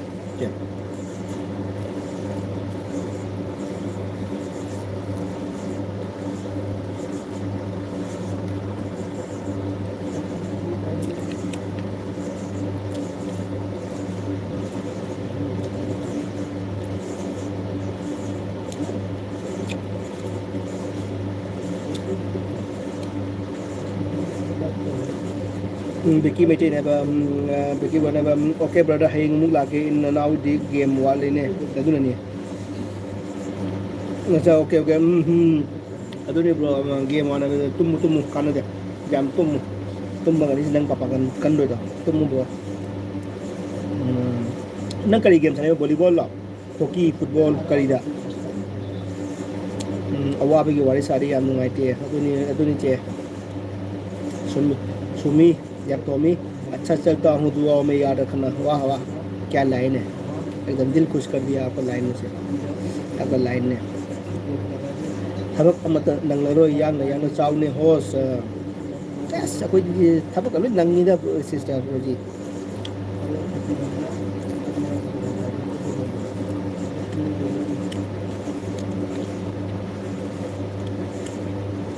इतने कुकिंग ना जे पारी 500 GP tau khraban ni है ओके मैं अपने बिटर कुकिंग दा तंग क्लेब तो फुबी सी प्लेक क्लेब तो तोमिनसी मैं बिटर कुकिंग ना अखोगी मणिपुर की लान दा मक मान अंगamba दा pasanga ka GP tau khre do मैं तंग मांगोंदा आइदि थागत पंदोक सी मैं तंग laburu da bibro hayeng dei ai call torok laga isai ama sake ko dedicate tauge roji da ai phajana isai paraga hay hajima tawro bro ai hajima tawro bro Maya pun nama ko na mula ke koi pari mo. Okay pari mo che gunai che pari mo che gunai. Laguru koi rau na ra bi mi sina ani na wa de ngang da lo na yeng li bi sei dunia. Okay okay. Okay okay. Hoi inama pari ai inama gi video loi yeng ye. Rojina hai ko pari mo che gi loi video yeng ye. Biki mete na brother athletics acha okay अरे बाप रे athletics. Okay bro, well done.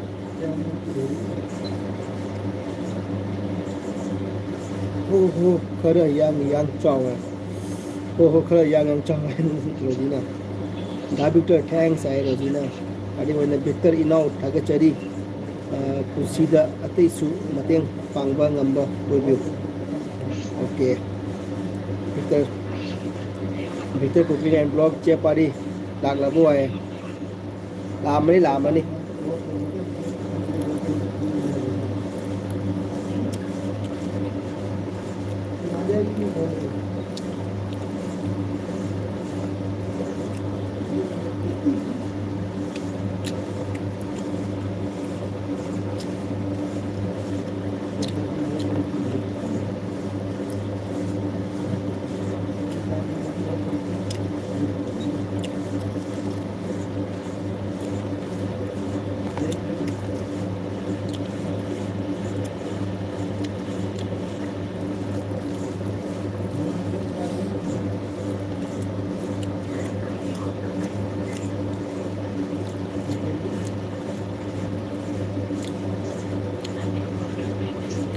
Bigi che pari na now morning da ei call to da ke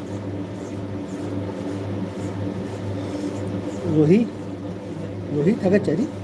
roji thaga chari hai pari mamna roji dai ma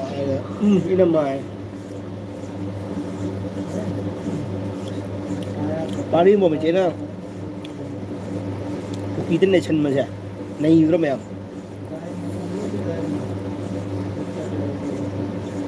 pari mo beki na hoi to biro ai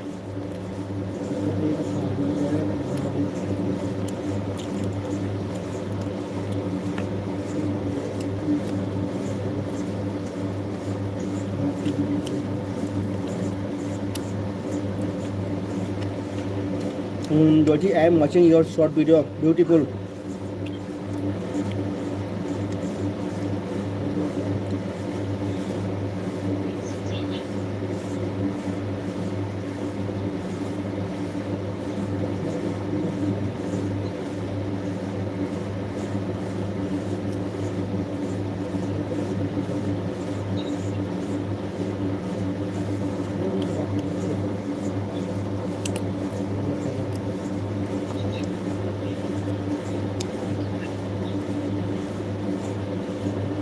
Thanks Sumiji. Bye brother Roji, I am watching your short video. Beautiful. Roji Laimam, Roji Sumi brother Roji, I am watching your short video. Beautiful. Roji nahi bani fajana. Roji ne nahi bani fajana. Victor cooking and blog. Roji welcome. Vicky Maitai, bye brother. मैं am मुझे bye bye. Vicky Maitai नाम Vicky brother मैं am मुझे bye bye तो रहे. Roji Laimam, thanks Sumiji है. Love Guru नाम Vicky bye bye. Pari mama isu bye ore ke ko mayam puna mak okay bye bye che bye bye good night che sweet dream jam ngai dai che na lakiram bye now then vida thank you so much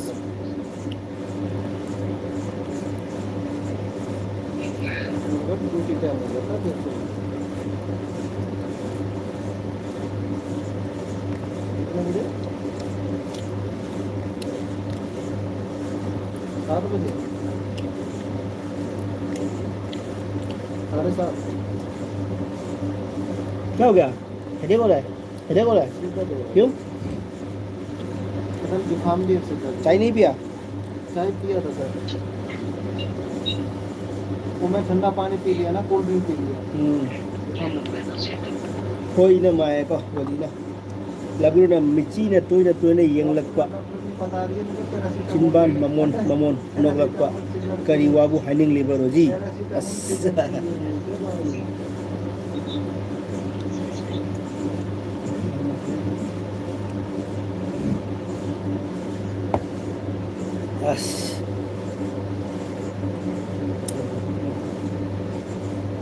Somi Yotomi, Rosie, go to live.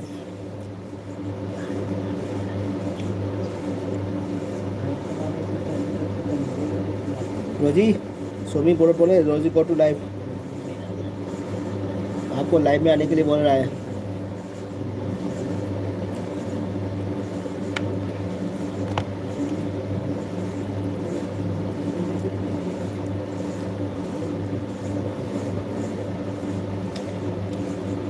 खंजद्रेदा love गुरु है सोमीना, Rosy go to live. Sumi Sumi Sumi Rosy को टुलाया खंडा सुमी रोजीना सुमी में LB नहीं है LB नहीं है, next week LB तो ही नहीं है। सुमी में एलबी नहीं है, नेक्स्ट वीक एलबी तो ही नहीं है। सुमी ब्रो वो रोजी कुछ बोल रहा है, नेक्स्ट वीक से वो एलबी में आएगा बोला। ओके सुमी और ओके आया। सुमी ब्रो को मैंने मेरा जो टाइगर इस बैग से मैंने आपको सब कर दिया, मैंने सुमी ब्रो को मैंने आपको एक सब बना दिया है। आपको जो मशरूम का जो वीडियो डाल के रखा है ना उसी में, मेरे को मशरूम बहुत पसंद है।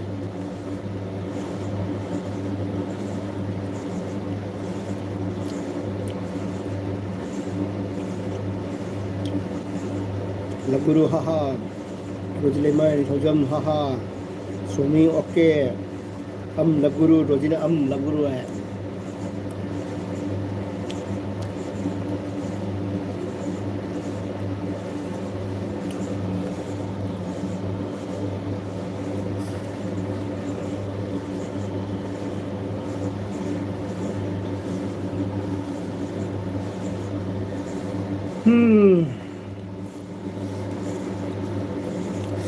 हाय गाइस, आज मेरा खाना बहुत ज़्यादा हो गया इसलिए मैं खा नहीं पा रहा, बहुत ज़्यादा हो गया खाना, सब्ज़ी भी बहुत हो गया, चावल से ज़्यादा सब्ज़ी हो गया। और नहीं ऐसा भी नहीं है, मैंने 4 रोटी खा लिया ना इसलिए चावल नहीं खा पाया। पहले क्या था, मैं रोटी नहीं खाता था, पहले चावल खाता था। आज क्या है, मैंने 4 रोटी खा लिया ना इसलिए मैं चावल पूरा कंप्लीट नहीं कर पाया। सॉरी गाइस, सॉरी, मुझे माफ़ कर दीजिए क्योंकि मैंने खाना को मैंने खा नहीं पाया, मैं छोड़ दिया।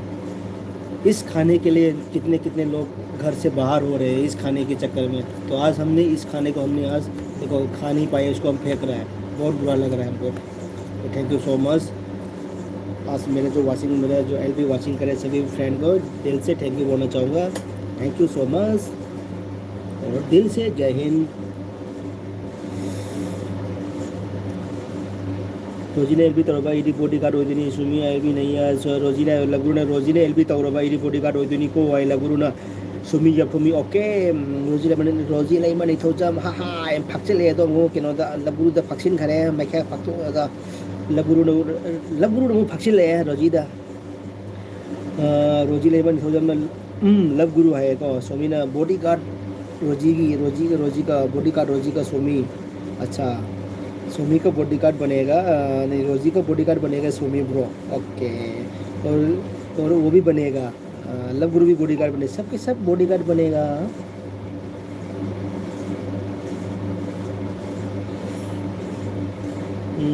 उसके बाद हम लव गुरु रोजी हम लव गुरु सुमी टुमी बॉडीगार्ड को विक्टर ब्रो RS लो बॉडी रोजी रेमन थोजम Victor cooking and blog bro RS लो आईडी विक्टर एंड कुकिंग ब्लॉग के किनो ब्रो RS लो। अच्छा अम्मा दो हंगी रो RS रॉयल स्टेक है रो रॉयल स्टेक। अच्छा रॉयल स्टेक न दे ब्रो रॉयल स्टेक से ही न दे पाइबा रॉयल स्टेक के जाम लगे तो स्पीड कर जाम तो ही न दे आई तुम है जब से खरा ब्लैक डॉग काला कुत्ता। अच्छा ngasi विक्टर से किनो मा शक्तिमान होइरमद्रेना आछि अतोप शक्ति ब्रो होइरमने ngasi दे लगुरु माले मफम को लगुरु माले मी मफम को यादा थिरुरबा सु अमुक फजब फंगलोय थमोय तारिबा नंगी नुसीबसे करमनो उठकनी रोजी है। आहा अरे बाप रे क्या शायरी डाला रे यार, ये तो मार डालेगा यार, मार ही डालेगा। माले की मफम का यादा थिरुरबसु अमुक फजब फंगलोय थमोय तारीब नंगी नुसीबसे करमनो उठकनी रोजी यार मैं काथोरे रोजी लेमनब खंगदेदा को विक्टर कुकिंग एंड ब्लॉग नोक्सले दो मा आरे सारे मन नोखरे मो अंजना बरं कई चाय नो ऐसरो अंडा करी जेरुम अंडा करी को egg curry and अदुगगी egg curry baingan bharta अदुगगी chicken masala and egg single fry and rice and roti Anjana sis अंडा करी चु जाओ रे बैगन भरता जाओ रे चिकन चु जाओ रे egg fried egg single fry चु जाओ रे चाक सु तन जुलो शुरे गसिरे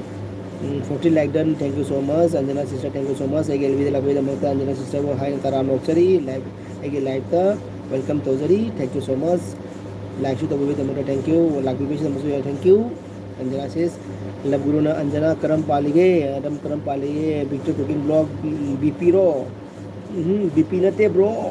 बीपी नते बीडी ब्लैक डॉग याम माले लबगुरु दीदी के इसे इनमदा डेडिकेट इनमदा चाहे रोजीने अब याम माले लबगुरु डेडिकेट इसे इनमदा है नोक्सले दा अरे यार you know लबगुरु नंग इसे में हमसे रोजीना इसिंग था हम इसिंग नुंग था बच्चा मान हन खरे ताऊ से डेडिकेट तो होन गरे इनमदा होइना रोजीना ची अंजना नोक्सले को who made this आप एकदम मुंह बना के आ गया एकदम लाल होके आ गया who made this thank you so much who made this आपका चैनल के हिसाब से लग रहा है आप कुकिंग चैनल लग रहा है आपको घर का बना हुआ कुकिंग चैनल लग रहा है तो थैंक यू सो मच आप मेरे चैनल में आके आपने मेरे को सपोर्ट किया है thank you so much who made this Peter cooking white dog tea bro white dog sira white dog लेते कुकिंग ब्रो हाइडो लेते कुकिंग एंड ब्लॉग हाइडो लेते ची अंजना कुरमजरी है विक्टर कुकिंग ब्लॉग ना लबगुरु ना विक्टर लोकल मेड ना फाबनिदा लबगुरु लोकल मेड ना फाबनिदा है लोकल में जो फाबुदी पे तो लोकल में से थकती रेमो आई हान थक को जो हाइरम देव को अखोने आइना दु तक को हाइरई से को ये हाइरई से का बनो थबक चंगा मतुंगा 2009 चंगा 2000 के आदने 11 12 तक अबका हाई खिबको 11 12 हाई खिबा अदुगा ngो मुदुरी लोरे है चेंजना नुसीना येंगे बिक्टर कुकिंग चेंजना कुरमजरी बिक्टर लोकल में फबनी बिक्टर लबगुरु पॉपनी लॉन्गबेट स्पाइसी फायर अदनी लॉन्गबेट से एकदम फायर है एकदम लबगुरु थमोई सेंगना नुसीरुबा पपा अमा नंगमनी को पापा मन असदा थमोई सेंगना नुसीरुबा पापा अमा नंगमनी को अदुनी अदुना नुसीबा मतमदा थमोई से नुसीगनो को कनी मत थमोई से नुसीबा तागरी के ब्रेकिंग ब्रेक और मतमदा थमोई दो याक काइने बा अदुना ने नुसीबा दे लोरे नुसी थोको न को 100 ता 25% का नुसीगदबा 75% नंगी नसाला थमगदबा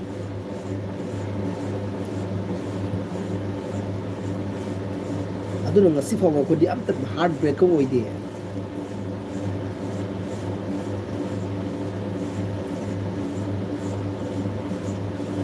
लबुर थमोय से मुसी पाव मनंगनी को लबु विक्टर कुकिंग नक्सले दे रोजिना लबगुरु नाइस सॉन्ग रोजिना गेम ओवर लबगुरु अरियम ताहले को आए को अदुनी ब्रो रोजी अरियम ताहले नंगी डेडिकेट हो एकदम बड़ो तो सन गरे सही हो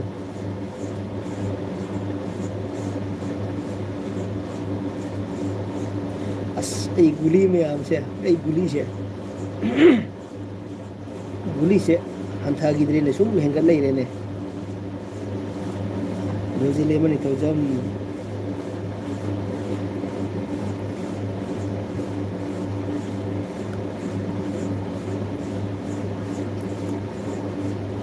कना के यूट्यूब लग ngọc लगतना तंग केनो द लाइव तक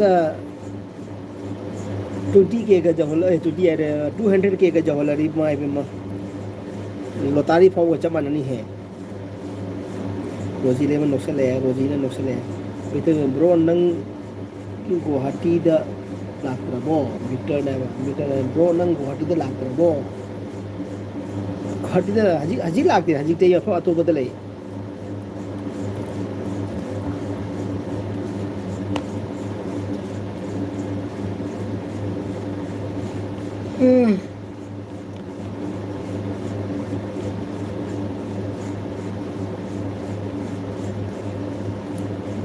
माई पी माई ब्रो नंग गुवाहाटी दा वापनी लॉन्ग बैट ने माई पी माई है दी लॉन्ग बैट सिस क्या बोल रहे हो आप माई पी माई मतलब फागी याम तौनु असेंबा ओइरकपा असेंबा फागी खंदोकपनी हाइदो चुम्मी कोइरा असेजा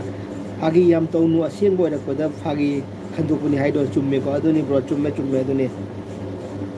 विक्टर बोना ब्रो फ्रेश ओइरो अन फ्रेश ओइरगे नत्रा सी ममांग ले फजादरे जेंगो नुगाइत्रे दु सुमाइन चालुक थंबसे तदी गुली से मेंग तादे सुमाइन चालुक थंबगा नादी मी अदुम अमा सुला चादोरी माई चादोरी माई सुम जेंग अमा माई चादोरी सुम जेंग बने खाली ले रही मी सिंग अमत लेते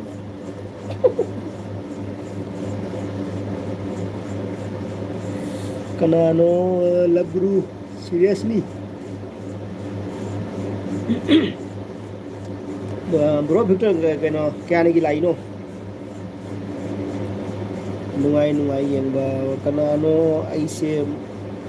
मत खेलो सुमी या तुमी खाना को ऐसे मत खेलो हाथ धो के आ जाओ कोई नहीं ओके ब्रो हाथ धो के आता हूँ ना मैं नुआई नहीं येंबा love Guru in love Sumi या तुमी love Guru in love अदनी love गुरु प्यार में पागल हो गया रोजी के प्यार में लव गुरु पागल हो गया गया दिल गया मिला दिल मिला दिल मिला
love Guru in love Sumi bro love Guru को प्यार हो गया मनी ब्रो ने मनी मुबांग ने लिखा है लव गुरु को प्यार हो गया है मनी ब्रो ना thank you so much Mani bro welcome आई LB Victor cooking bro Mani hi रोजी लेमन थजम तामनी कायदाय एगी नंबर तामनी कदाय कायदाय एगी नंबर अच्छा विक्टर कुकिंग तामनी मनाओ nanaw nungaire Victor na tamani nanaw nungaire aire mani wana ai laure ai laure mingondagi hayeng tawrake okay okay mani wana Victor kai mathen chage roji leba tamani kanadai lauri no kapkhare sumi to me it's look delicious yes bro एकदम delicious है एकदम चमचमाचम इसको बोलते चमचमाचम चमचम चमचम है चमचम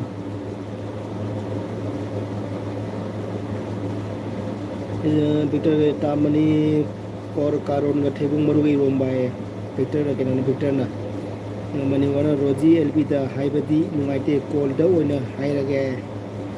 roji tamani kanaigi number pira ino aina pi ba roji aina pi khare चमचमाचम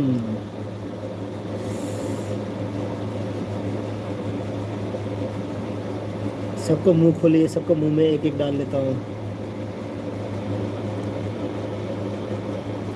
इसको पानी गिर रहा है ना ये बहुत मीठा है नहीं देखो पानी गिर रहा है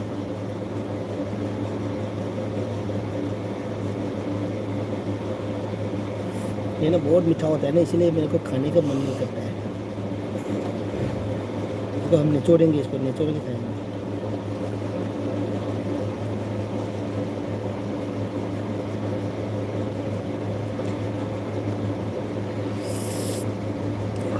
mẹ chả cái con hổ đi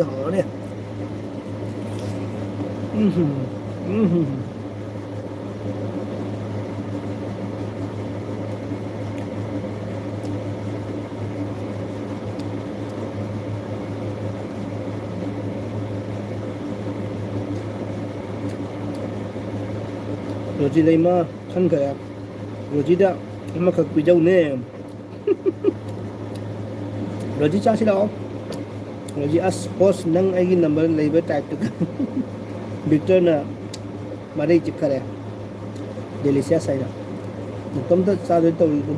tàu mà tấm tất cha đuôi tàu đi chơi gì luôn nè khu vậy I love sweet वापस non veg I love sweet अच्छा अच्छा okay thank you so much Mitu ये एक मैं एक bite लेता हूँ non veg sister के लिए एक बाइट में लेता हूँ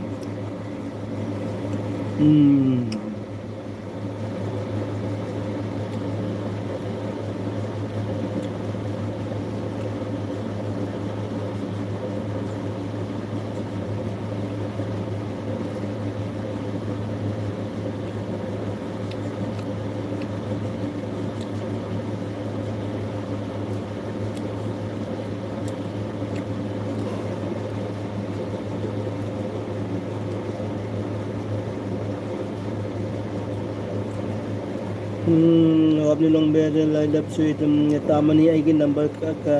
कया ना लोगे लोगे क्या ना लोगे अच्छा तामनी आई की नंबर क्या ना लोगे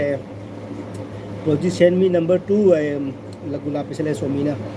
रोजी ले मैंने सोमी एलबी दई कनाडा सुपीरो नंबर आया एलबी मैंने किसी को नंबर दूंगा ही नहीं बोल रहा है सोमी ब्रो रोजी कह रहा है रोजी पखत कनु हयेंग हाइबीगे कनाना पिरिनो हाइदो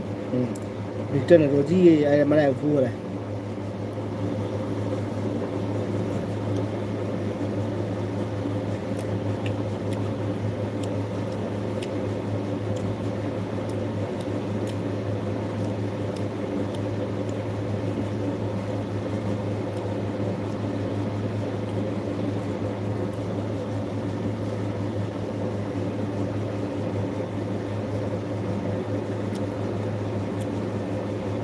मीठा खाया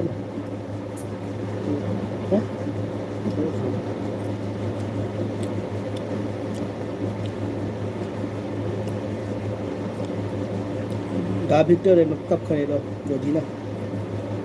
मनुबा होय हंचित तौरके मनी ना हंचित तौरके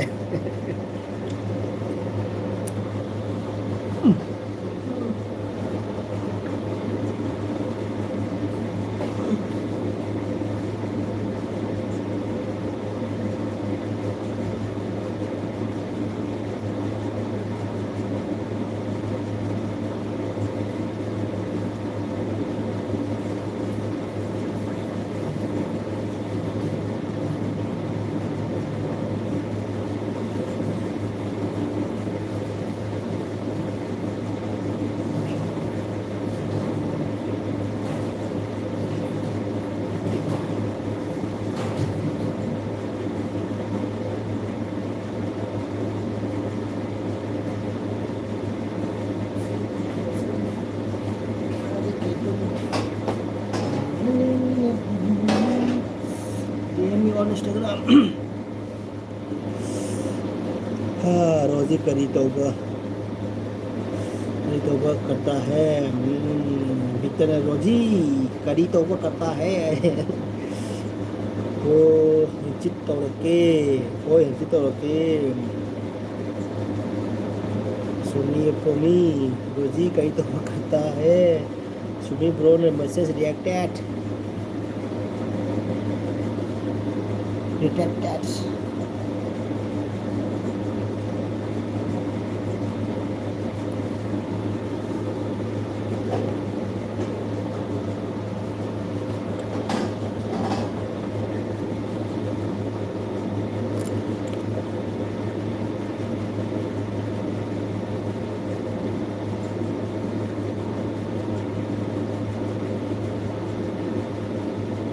तामनी ऐसे कनानो खंगदबरा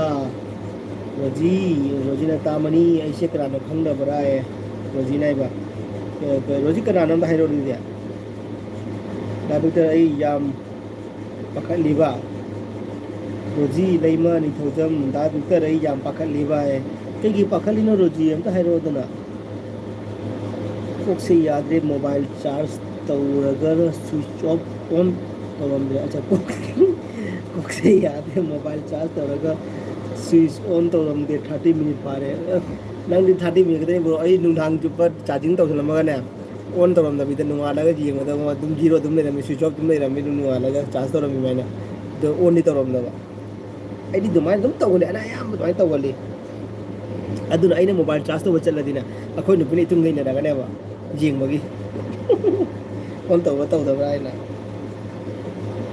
कईगिनो रोजी आइरे खंगदे होसा रोजी कईगी पाखलिनो आइमे कई पाखकेनो हमे नंबर बु कदरोगेना वारी छाना कईगो वारी छाना बे नुगायबनिने माइंड फ्रेश होबनिने वारी छाना बाइसे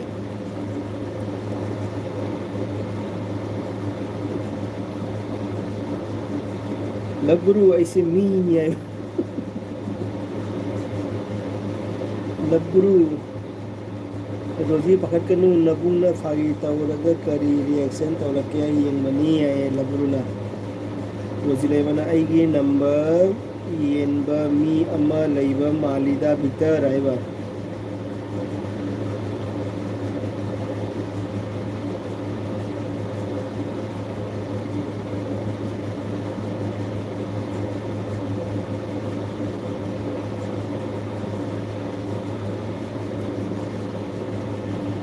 लगो ओह रोजी इचल गुसीबी हागी तौबनी है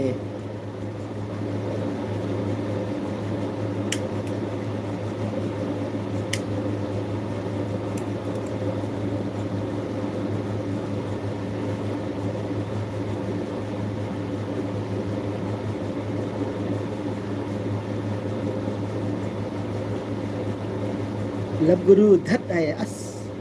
नंगी धत तो रोजी नंगी धत से नहीं नमा मुझे थमो काय तारे तो ये लब गुरु से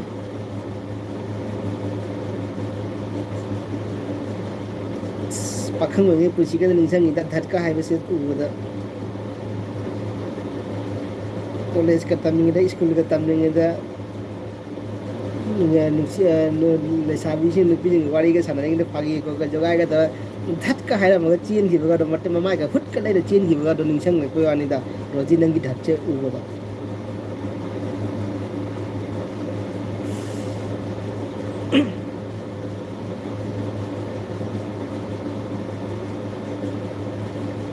रोजी से वारी सानाबा नुआइबा दुगा तौबा ओइरमनेदा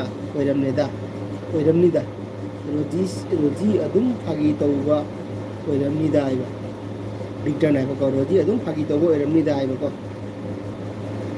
मनी फागी तौबने रोजी नंग अनांग याम ओइरिदा अदुना मा कीलिमे अदुना मा रोजी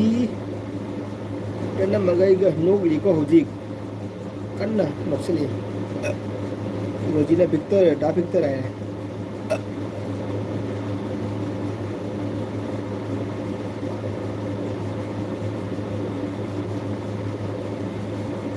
अरे विक्टर विक्टर ब्रो आई कहोगे विक्टर की विक्टर कुकिंग एंड ब्लॉग से अदी कमरा शक्तिमान है कौने शक्तिमान है यम सावगलिए सिस्टर तो यम सावगलिए को अइना फागी तौबसिदे ममदा मागे एलबी दे खाना बदने हौरिबा अइना फागी तौनी माना सोना मथि मो चिंगै माना सोना कना सारकने अइना सोना फागी तौगा अइसु खगी तामनी है को रोजिना लबुरुना नोइना नमगा आई गनोनी को होजिसि पारे रोजिदे मा दा विक्टर पारे लबुरु रोजी बीपी हाई ओइरबो आय रोजिना नो नो नो तामनी अदुगा रील्स नमोइबा विक्टर तामनी आय लबुरु होय रोजी आय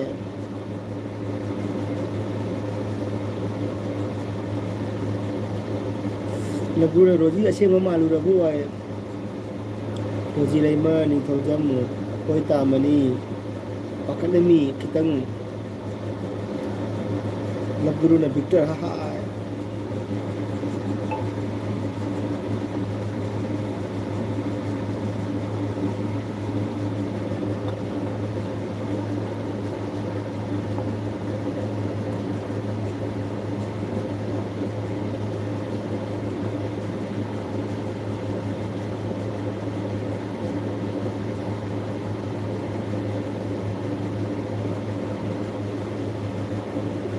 विक्टर कुकिंग एंड ब्लॉग रोजी ने मालिमी ने अतई बुदी फागीनी खंगी नंबर का हरक पदुदी पूरा मैबुन होरे को से होरे कोक से हाउ दा विक्टर लबुरु ने अइना रोजी से तुम यारोय हाइना नुंगाइतना हाइदोलिनी फोन हाइगे तौबनी है सुमी to me okay good night okay बो सुमी bro good night thank you so much बहुत टाइम से आपने भी मेरे एलबी में साथ दिया है बहुत thank you so much bro thank you so much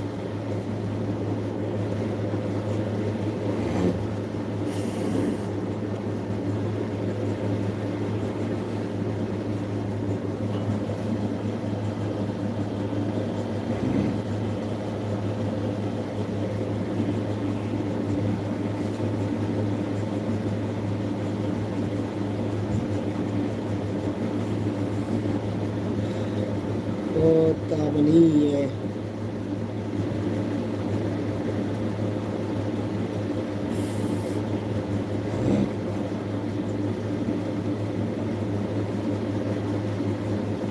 रोजी माय लव गुड नाइट सुमी ब्रो ने बोला रोजी माय लव गुड नाइट रोजी आप भी रिप्लाई दे दो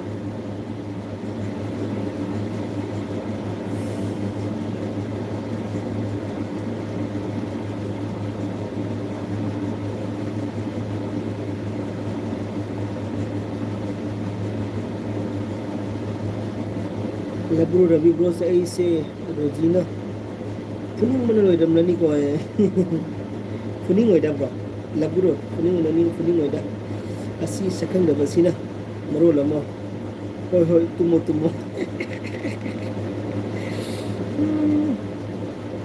Kita pembinaan blogger Rojida Labruna Sanarame no creditor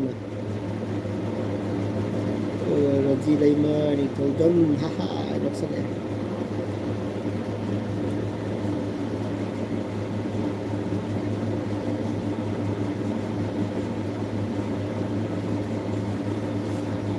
Mayam City अगे लेबिद मैम सूमाय लागा बड़ी समझ जाम नुआई जारे को मैम आई जाम हराउ जई मैम असुम लागा आई एलबी लागा असुम नोक वारी खट सनाउ जाम नुआई जई जाम हराउ जई आई अतुक मति हराउ जई नसी से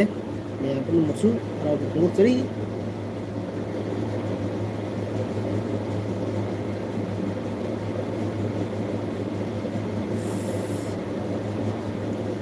रोजिद लगुरुना सनम में Raja Aduni Dabiker Moi Chang Dana Chang Moi Chang Dana Ado Koldi Tauraga Prang Amadi Taurakani Ko Roji Roji is not a prang Taurakani I Laburuna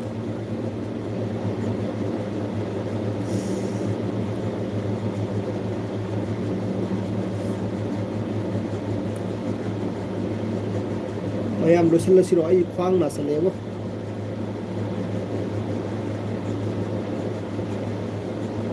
ꯇꯥꯃꯅꯤ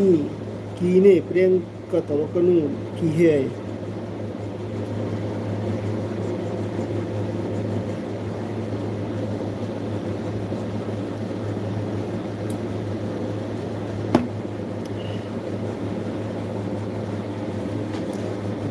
लबरू गोली लई लई वाइबा अच्छा अच्छा ओके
बलासनु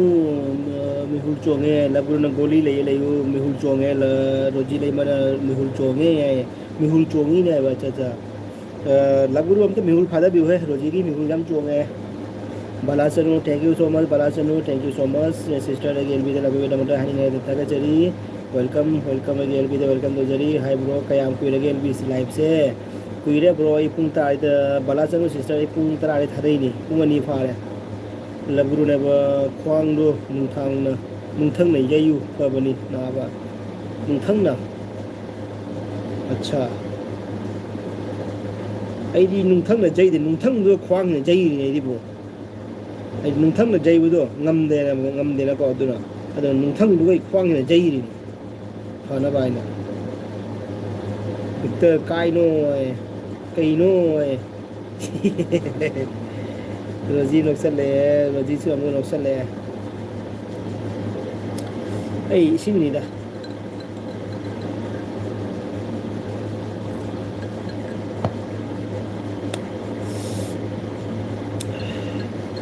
लेमन बकारी नी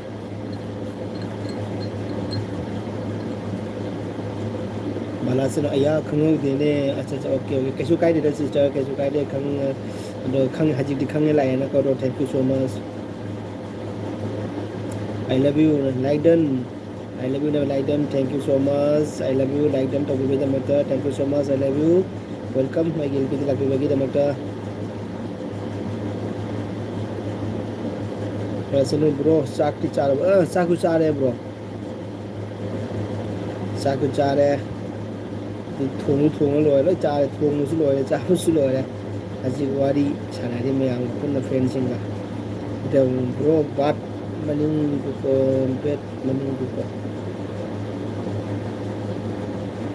ब्रो बेट मनिंग दो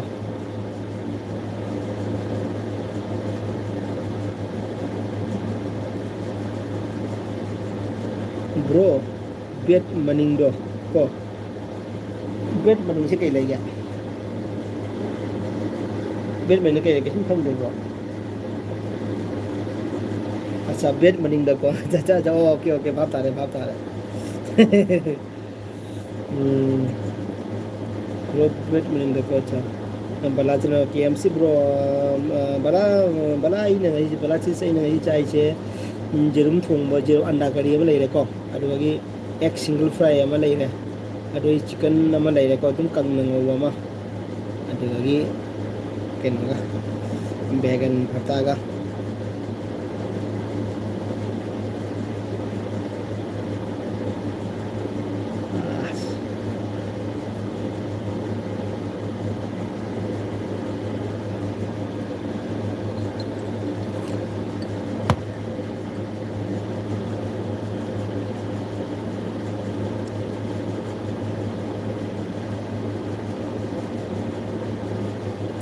भला चनु हाउरो ब्रो हाउना चाउको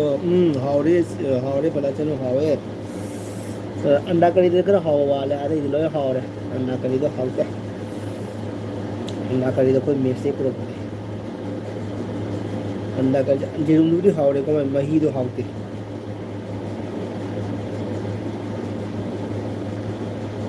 राजकुमार सोनी आए राजकुमार सोनी जय Hind bro जय हिंद राजकुमार सोनी आपको रवि ब्रो आपको सैल्यूट करते हैं दिल से कैसे हो राजकुमार जी 47 मनिंदुला हाइबा 47 मनिंदुला हाइबा स्पेलिंग गलती से मिस्टेक अच्छा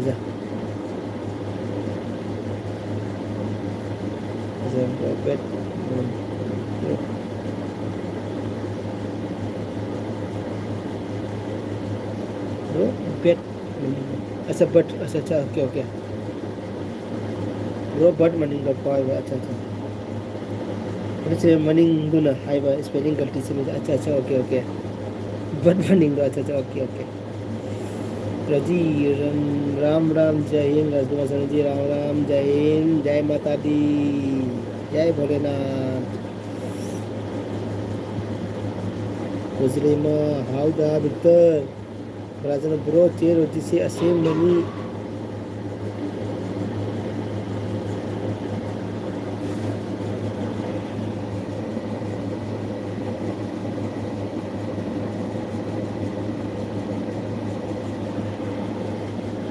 Abang dari muka mapanda kinam makunam tay abang mapanda dari muka ileran ni mapanda kinam golong-golong tau golong jadi nanti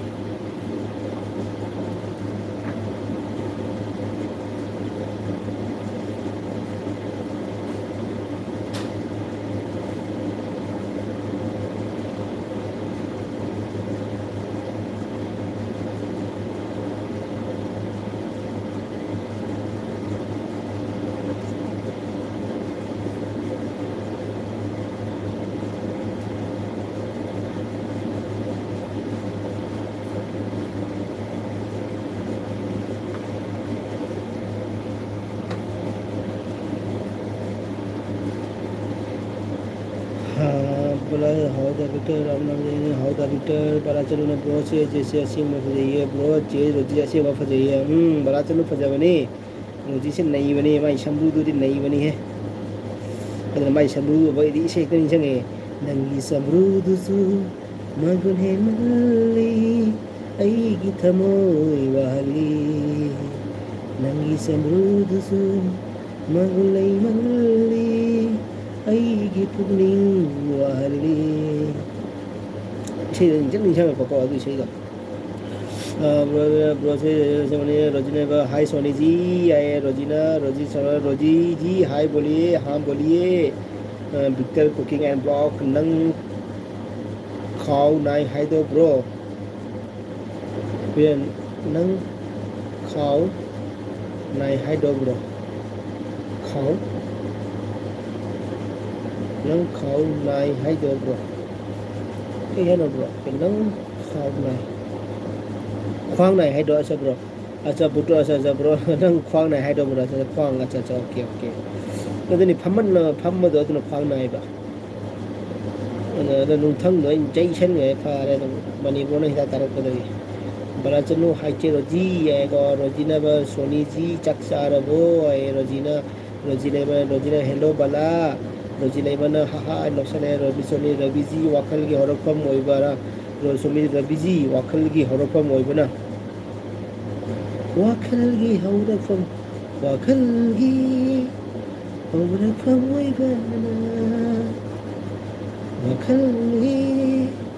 हरफम मोइबना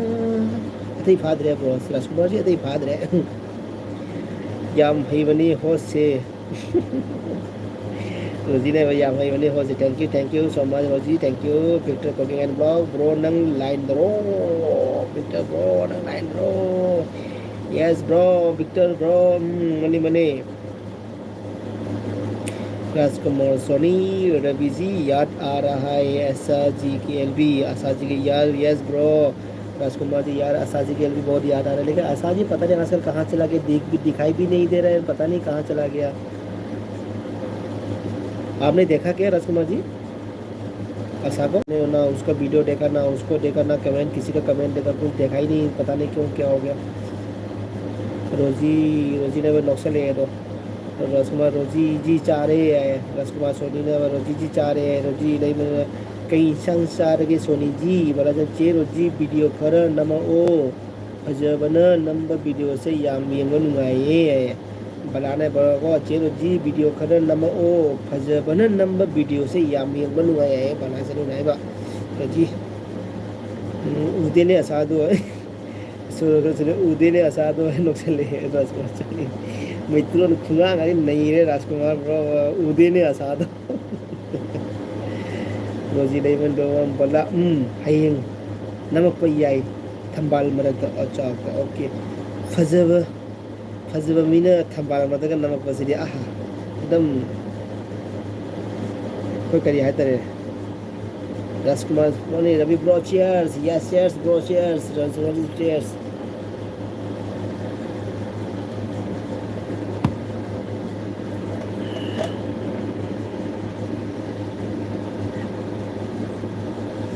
से ऐसे एकदम खाते रहने से टिंग टिंग लाउंड तक को एकदम मुँह आएगा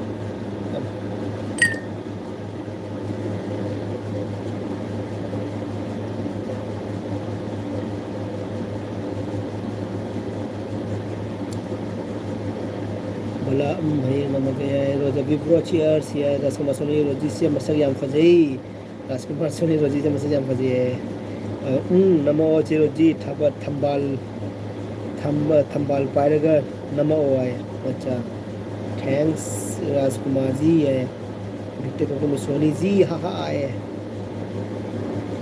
अगर विक्टर ब्रो राजकुमार की हिंदी मित्रों से नहीं रहा राजकुमार जी की मित्रों से नहीं बनी कोई बल्ला थंबाल हेक ngầm कमाई तौनी कोई बल्ला थंबाल हेक को ngầm कमाई तौनी है लबुरु तो पूजमो थंबाल हेक नंबर लबुरु तो पूजमो ओजी लबुरु तो है नोंगमनी की वाइरो थंबाल हेक नंबर की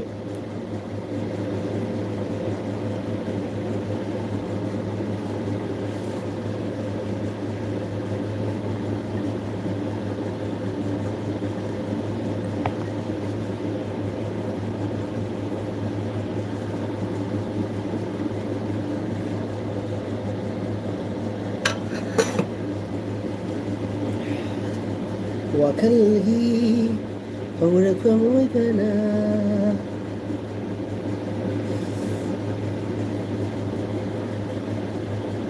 talida moy reel number yam chin bani thaba host अच्छा ओके ओके है ये है रिप्लाई करिए भाई ने रोजी ने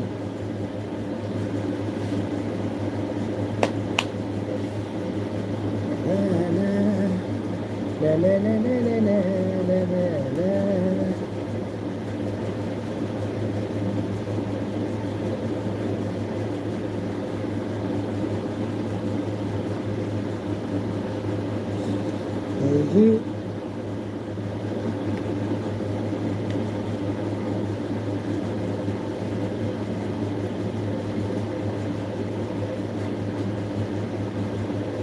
राजकुमार सोनी रवि लव गुरु तो मनी ब्रो है ना पता नहीं लव गुरु जी सॉरी राजकुमार सोनी जी पता नहीं लव गुरु मनी ब्रो है ना पता नहीं लव गुरु मनी ब्रो है या पता नहीं कौन है ये आईडी रोजिलाई मनी थोजम बला चनु ngmoye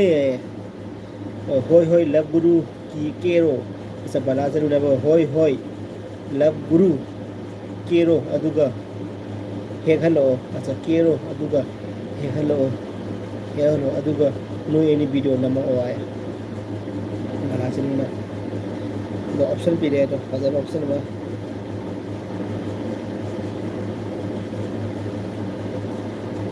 बला चनु ngmoye है का बला चनु ngmu है मशीन खुम गए लबुरु ने तोजी ऐसु जाओगे को है तोजी अच्छा तोजी रोजी आई मेरे को रोजी ऐसु जाओगे को Roji ai ngamoi mihul chongi ko noi mihul chongi ma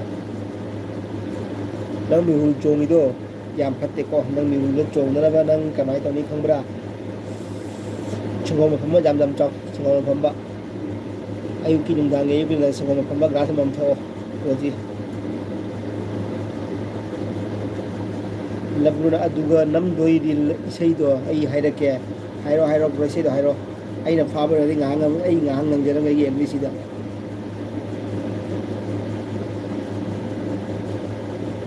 wa kan lagi ana fa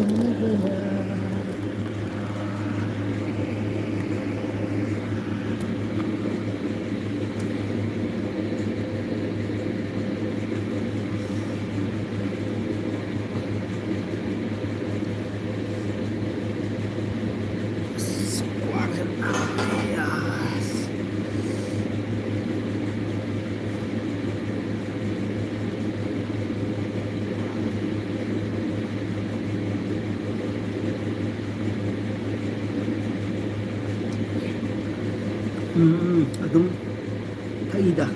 acha adu na acha adum thaida sa dahi thakko ke fai dahi thaida bala chano laburu se jiga video namina ra o hayeng bala chano laburu je ro jiga video namina ro hayeng ya oke betul oke dan tare hojikta ya oke dan tare hojikta oke laburu aigi nupi ahal sina imagi apamani laburu aigi nupi ahal sina imagi apamani atombi sina aigi apamani ani mak fajai ani mak ningthi jai laibakta ani lolu haina tambiram le all dong do olengi sa all song do olengi asa olengi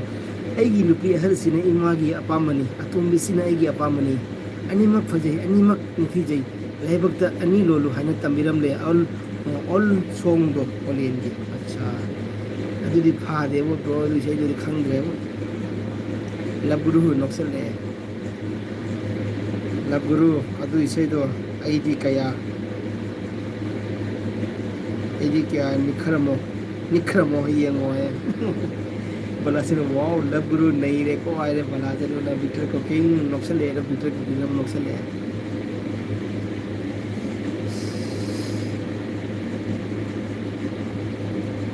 pare pang noksel madio like pala mai na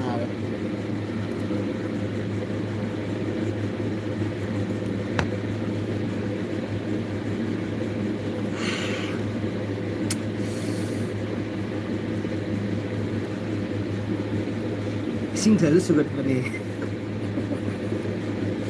lu manav saavada labur yeng bai koi faware ai ba acha bala de wow labur nei re ko bitan cooking noksel le ko labur yeng bai koi faware adu ne ko adu ni jinga konggon soram lani labur adu ni konggon so wudra ai sapra thai sini labur ai di manga lolu tamli ko ai bitan nong tam se le ka bala de bro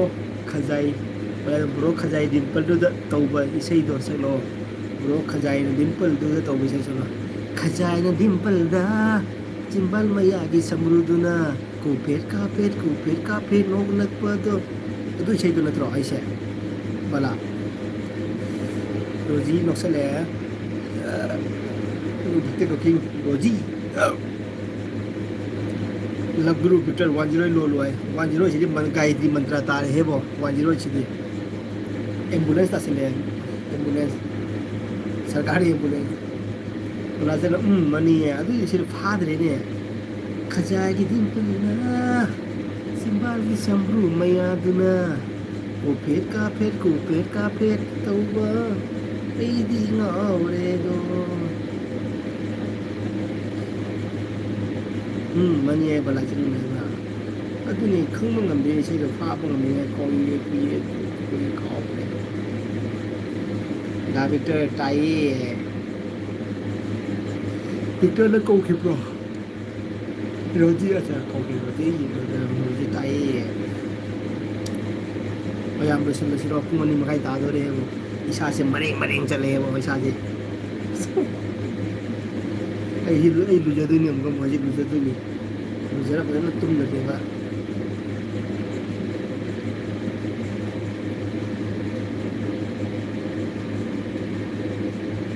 ना चले ना गले ना और अब कभी ना सीरी तो ना उन्हें इंटरव्यू ना लव गुरु 108 नते 100 नहीं आएगा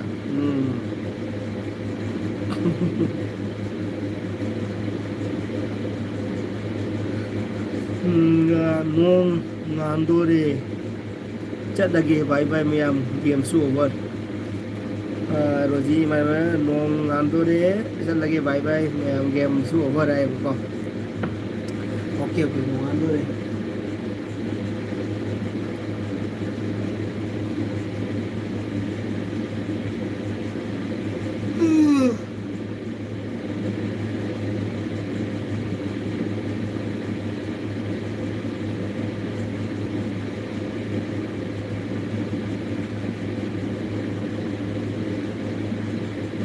ꯑꯩꯒꯤꯁꯦ ꯉꯁꯤ ꯇꯣꯇꯦꯜ ꯚ꯭ꯌꯨꯁꯦ ꯑꯗꯨꯝ 15K ꯒ ꯌꯧꯒꯗꯕ ꯃꯥꯜꯂꯦ ꯉꯁꯤꯗꯤ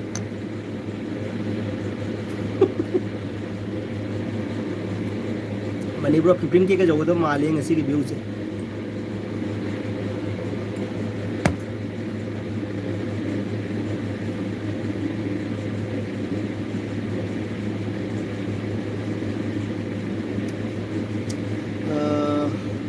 रोजी पिक्चर रोजी जाए जा रहा है को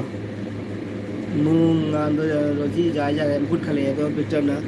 अदगी के खोंगे गुड मॉर्निंग मया माय के खोंगे गुड मॉर्निंग मया माय को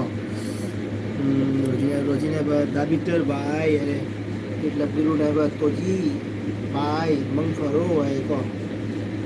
रोजी ने कोई तामनी बाय अरे ओके ओके दीदी मया पुनः bye bye ago mayam punama ngasi lakbiriba roji and labguru mani bro balasis ado Victor bro and Vicky Maitai and Pari mom ije and Sumi sister Sumi bro और नोंगबेट sister आप सभी को नकोई ma'am को अना थागतरी ngasi miyam nungai wari sanare ma'am loi punna noksuroi nungsi nungai re fa wari yam sanare nungai re ado haninga letena arau jare थागतरे ma'am को nokusu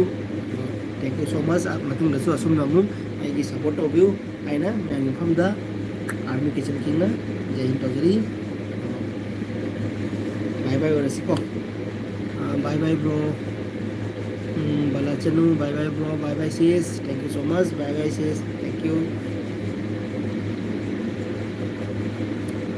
दिल से धन्यवाद bro bye okay bye bye bye bye bro bye bye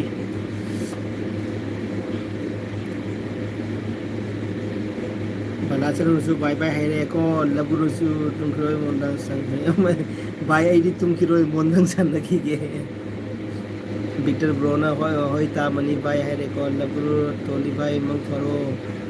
balachanu su bai bai hai re de Victor Brona su bai bai hai reagi roji wali ko roji di chakhada mare ko roji le diye roji ki bai bai wali roji bai bai hai re tri roji ga mani bro ga wali bai bai hai re ka daba roji bye bye okay bye bye thank you so much roji thank you so much nami hundam chongono ko labguru su bye bye thank you so much labguru thank you roji lema bye bye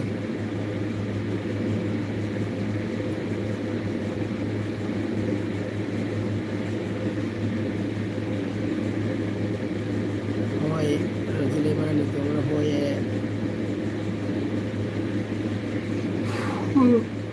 oh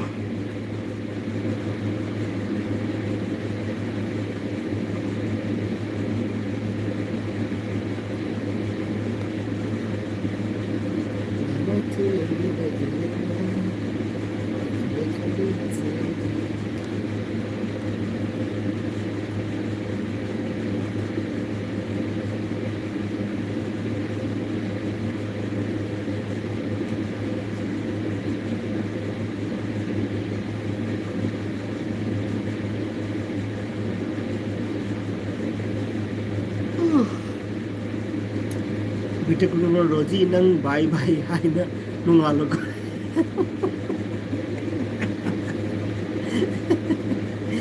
Victor Brona Rosie nang bye bye hai na nungalo ko. Aduni adu burogi Victor Brona adu hai ningjang ko. Koi nungthang da amam da mi thin be wari do. Amma da machi friend ani se amma thil nungthang se be thin na thil la ba thin ma chala ba. अरे अम्मा Thiel में अम्मा वहाँ लगभग हम ए दूरी भाई आई thin गया अम्मा नुम आई थिन गया ना मोबाइल नुंगान में तुम थिदों हिंद तौले ये तो वाली तो तार है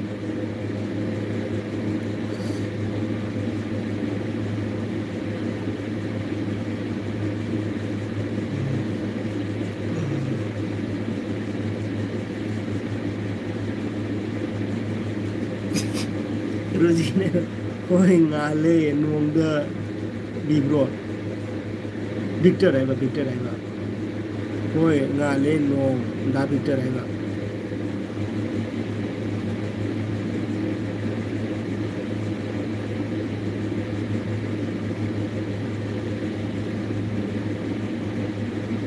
Victor को कितना है बा रोजी करीनो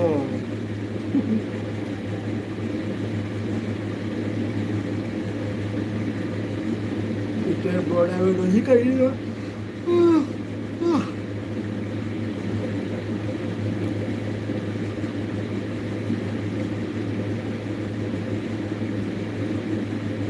ngale tapi terhaiba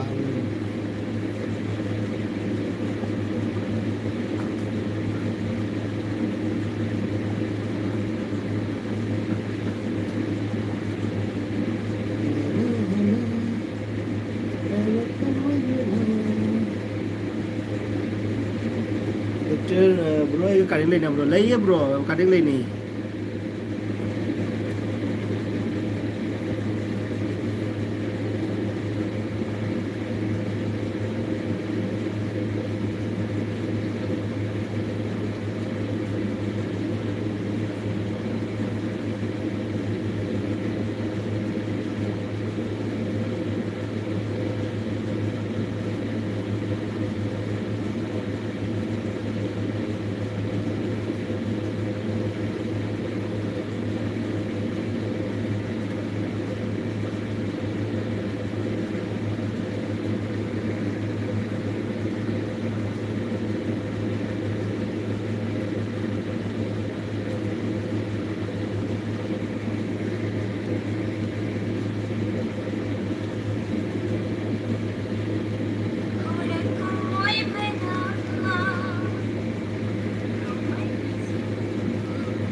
Victor and cooking city के नो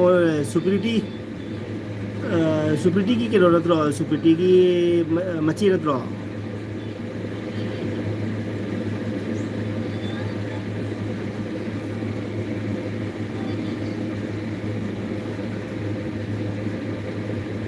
bro ये करे लेना bro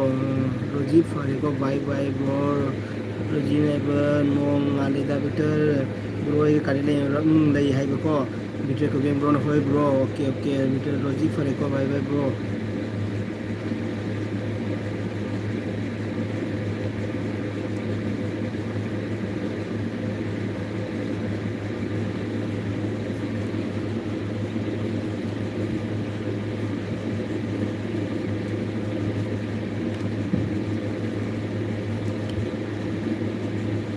Tiene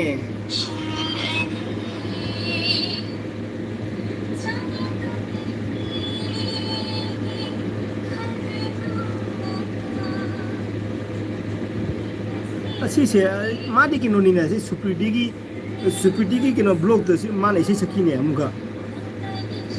superdigi blog तो superdigi ने डांस तो बमले ही बनी ने शॉर्ट वीडियो से बमले ही बनी ने अदू मान ऐसे सकी है वैसे सिंग पीछे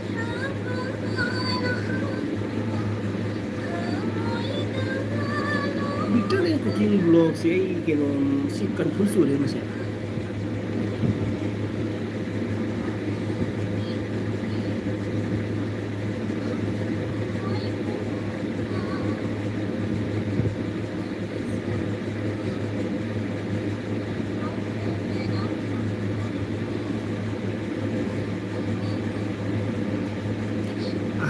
अच्छा अच्छा ओके ओके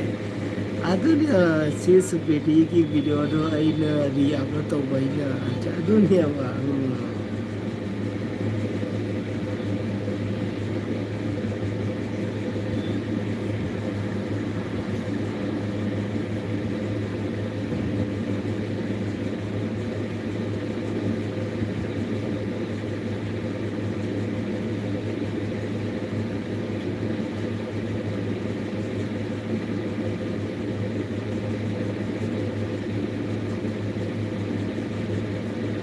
एडी केनो बिटर कुकिंग बुसे एडी केनो ए गंगा रानी ने लेरिनी ने दी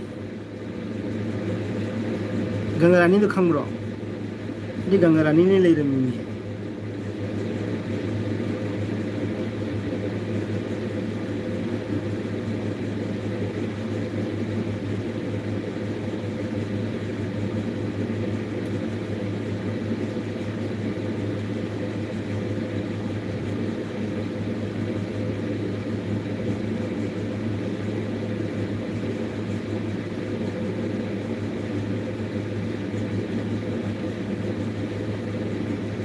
अदो नम करी गी मी की वीडियो रिएक्ट तौरी भाई नंग चैनल मोनेटाइज होबिदा जागद्रो दो चैनल मोनेटाइज तो जादर में री को रीयूज कंटेंट लाइक लाई है भी जादे है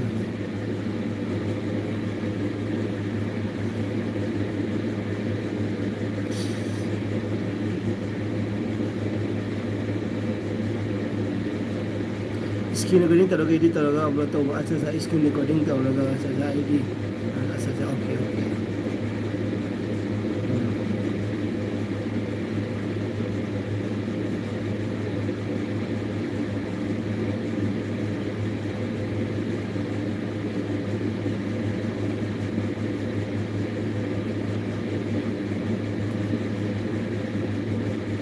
ना सकी को माने सी से बस सकपनी को माई सी है हे या में सकमा माने सी सकवा अमन डांस तो होगा सिक्योरिटी ने डांस तो होगा ऐसी नहीं सी सकवा मैं धुलो का पूरा पूरा चक्कर चीज़ पड़ी मरी है ढोलकी ढोलकी वाकल लगी मुझे समझ ना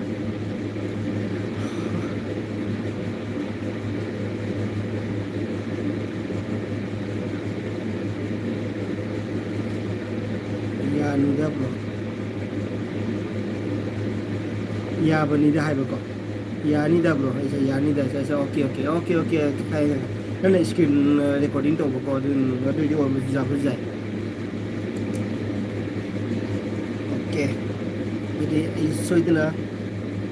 आई हमें लाइव लोग के जेंगे को आई की केनो सी चैनल से ले बनाना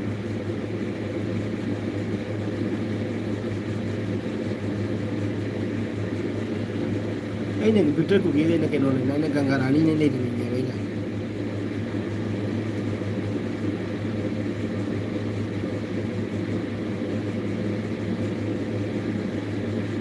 सी तुम ताले नुंगाई सी से माई से नुंगाई ताव तुम ताले से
नते ब्रो चे रानी सु ए खंगी ए द याम लूना तौबने अच्छा अच्छा okay okay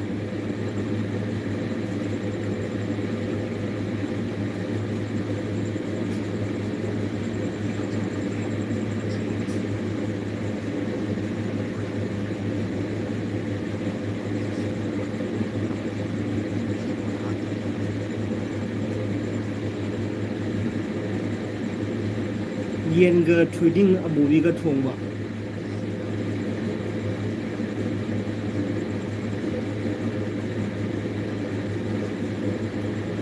ai full wash tau ge ko si je one man ne ko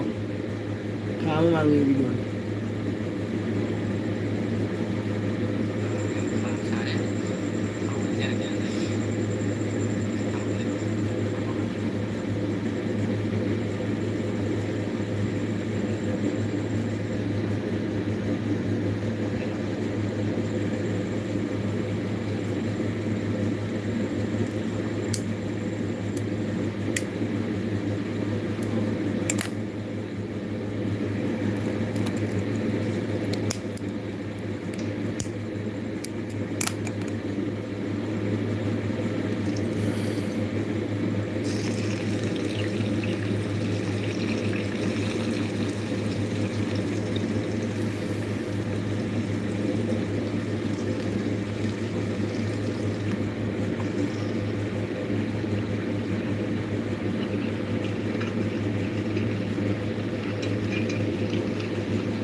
yam how many bro try to ga cha cha okay ai chau ge try to ge si try to ge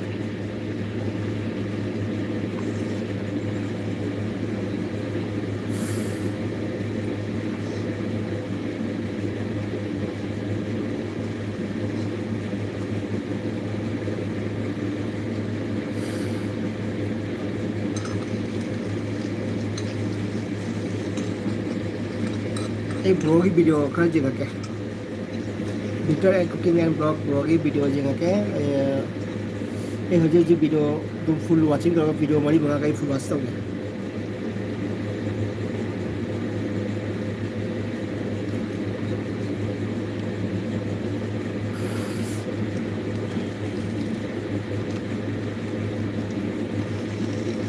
still brown hoy re chicken half hai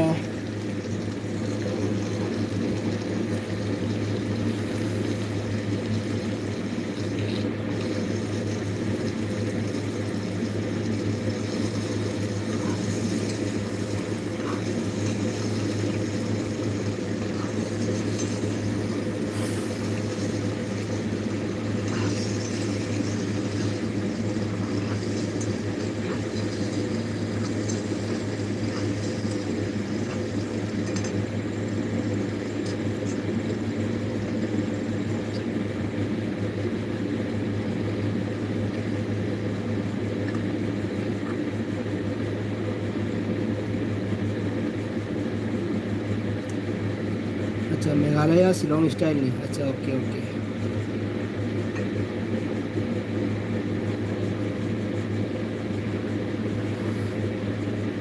अजी bitter जी काय ले बजी bitter जी काय ले गया bitter bro ना जी काय ले मेघालय ले लो शिलोंग दगा ले लो ऐसे ब्रो ना द्रई गुवाहाटी ते लाग बर हंगी दा गुवाहाटी ते लाग ते बर हंगी दा ब्रो ना द्रो हंगी दा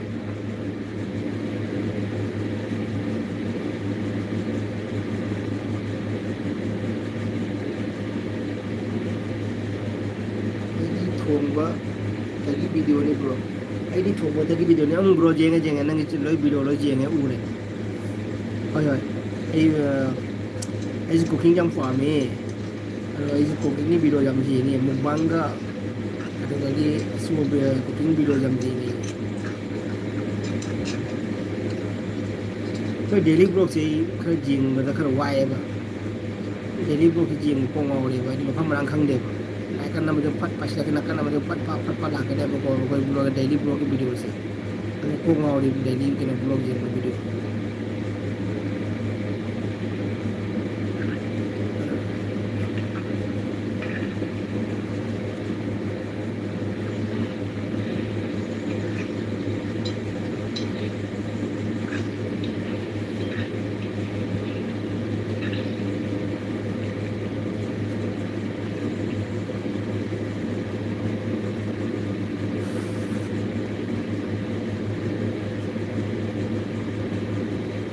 bro leiribo bai orisi intro bai orisi ko aisu kino toroge live si lotion le bai hero kom tanga amuko bai hero ei kutta lage duga ei elvi lotion lage le Victor leiribo leiradi amdang bai hero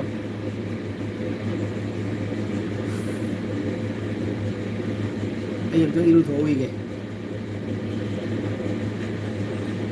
Rogi trading recipes ऐसी मधी ऐसो इतना try करूँगा बस यही गुवाहाटी दे okay okay Guwahati का इलाही ना bro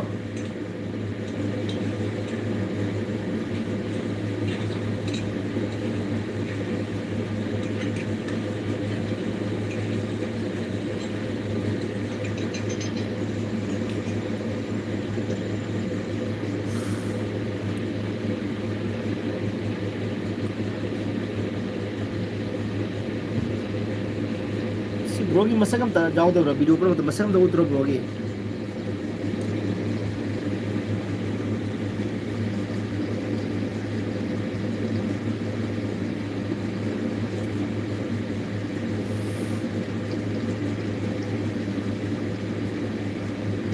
Bye bye. Good morning. Okay bro. Bye bye. Good morning. Bye bye ko. Itu yang matang LB yang pernah sih ko. Brogi LB itu pernah bagang deh, LB itu pernah banget pernah sih ko. Okay, good night. Bye. Kata leko.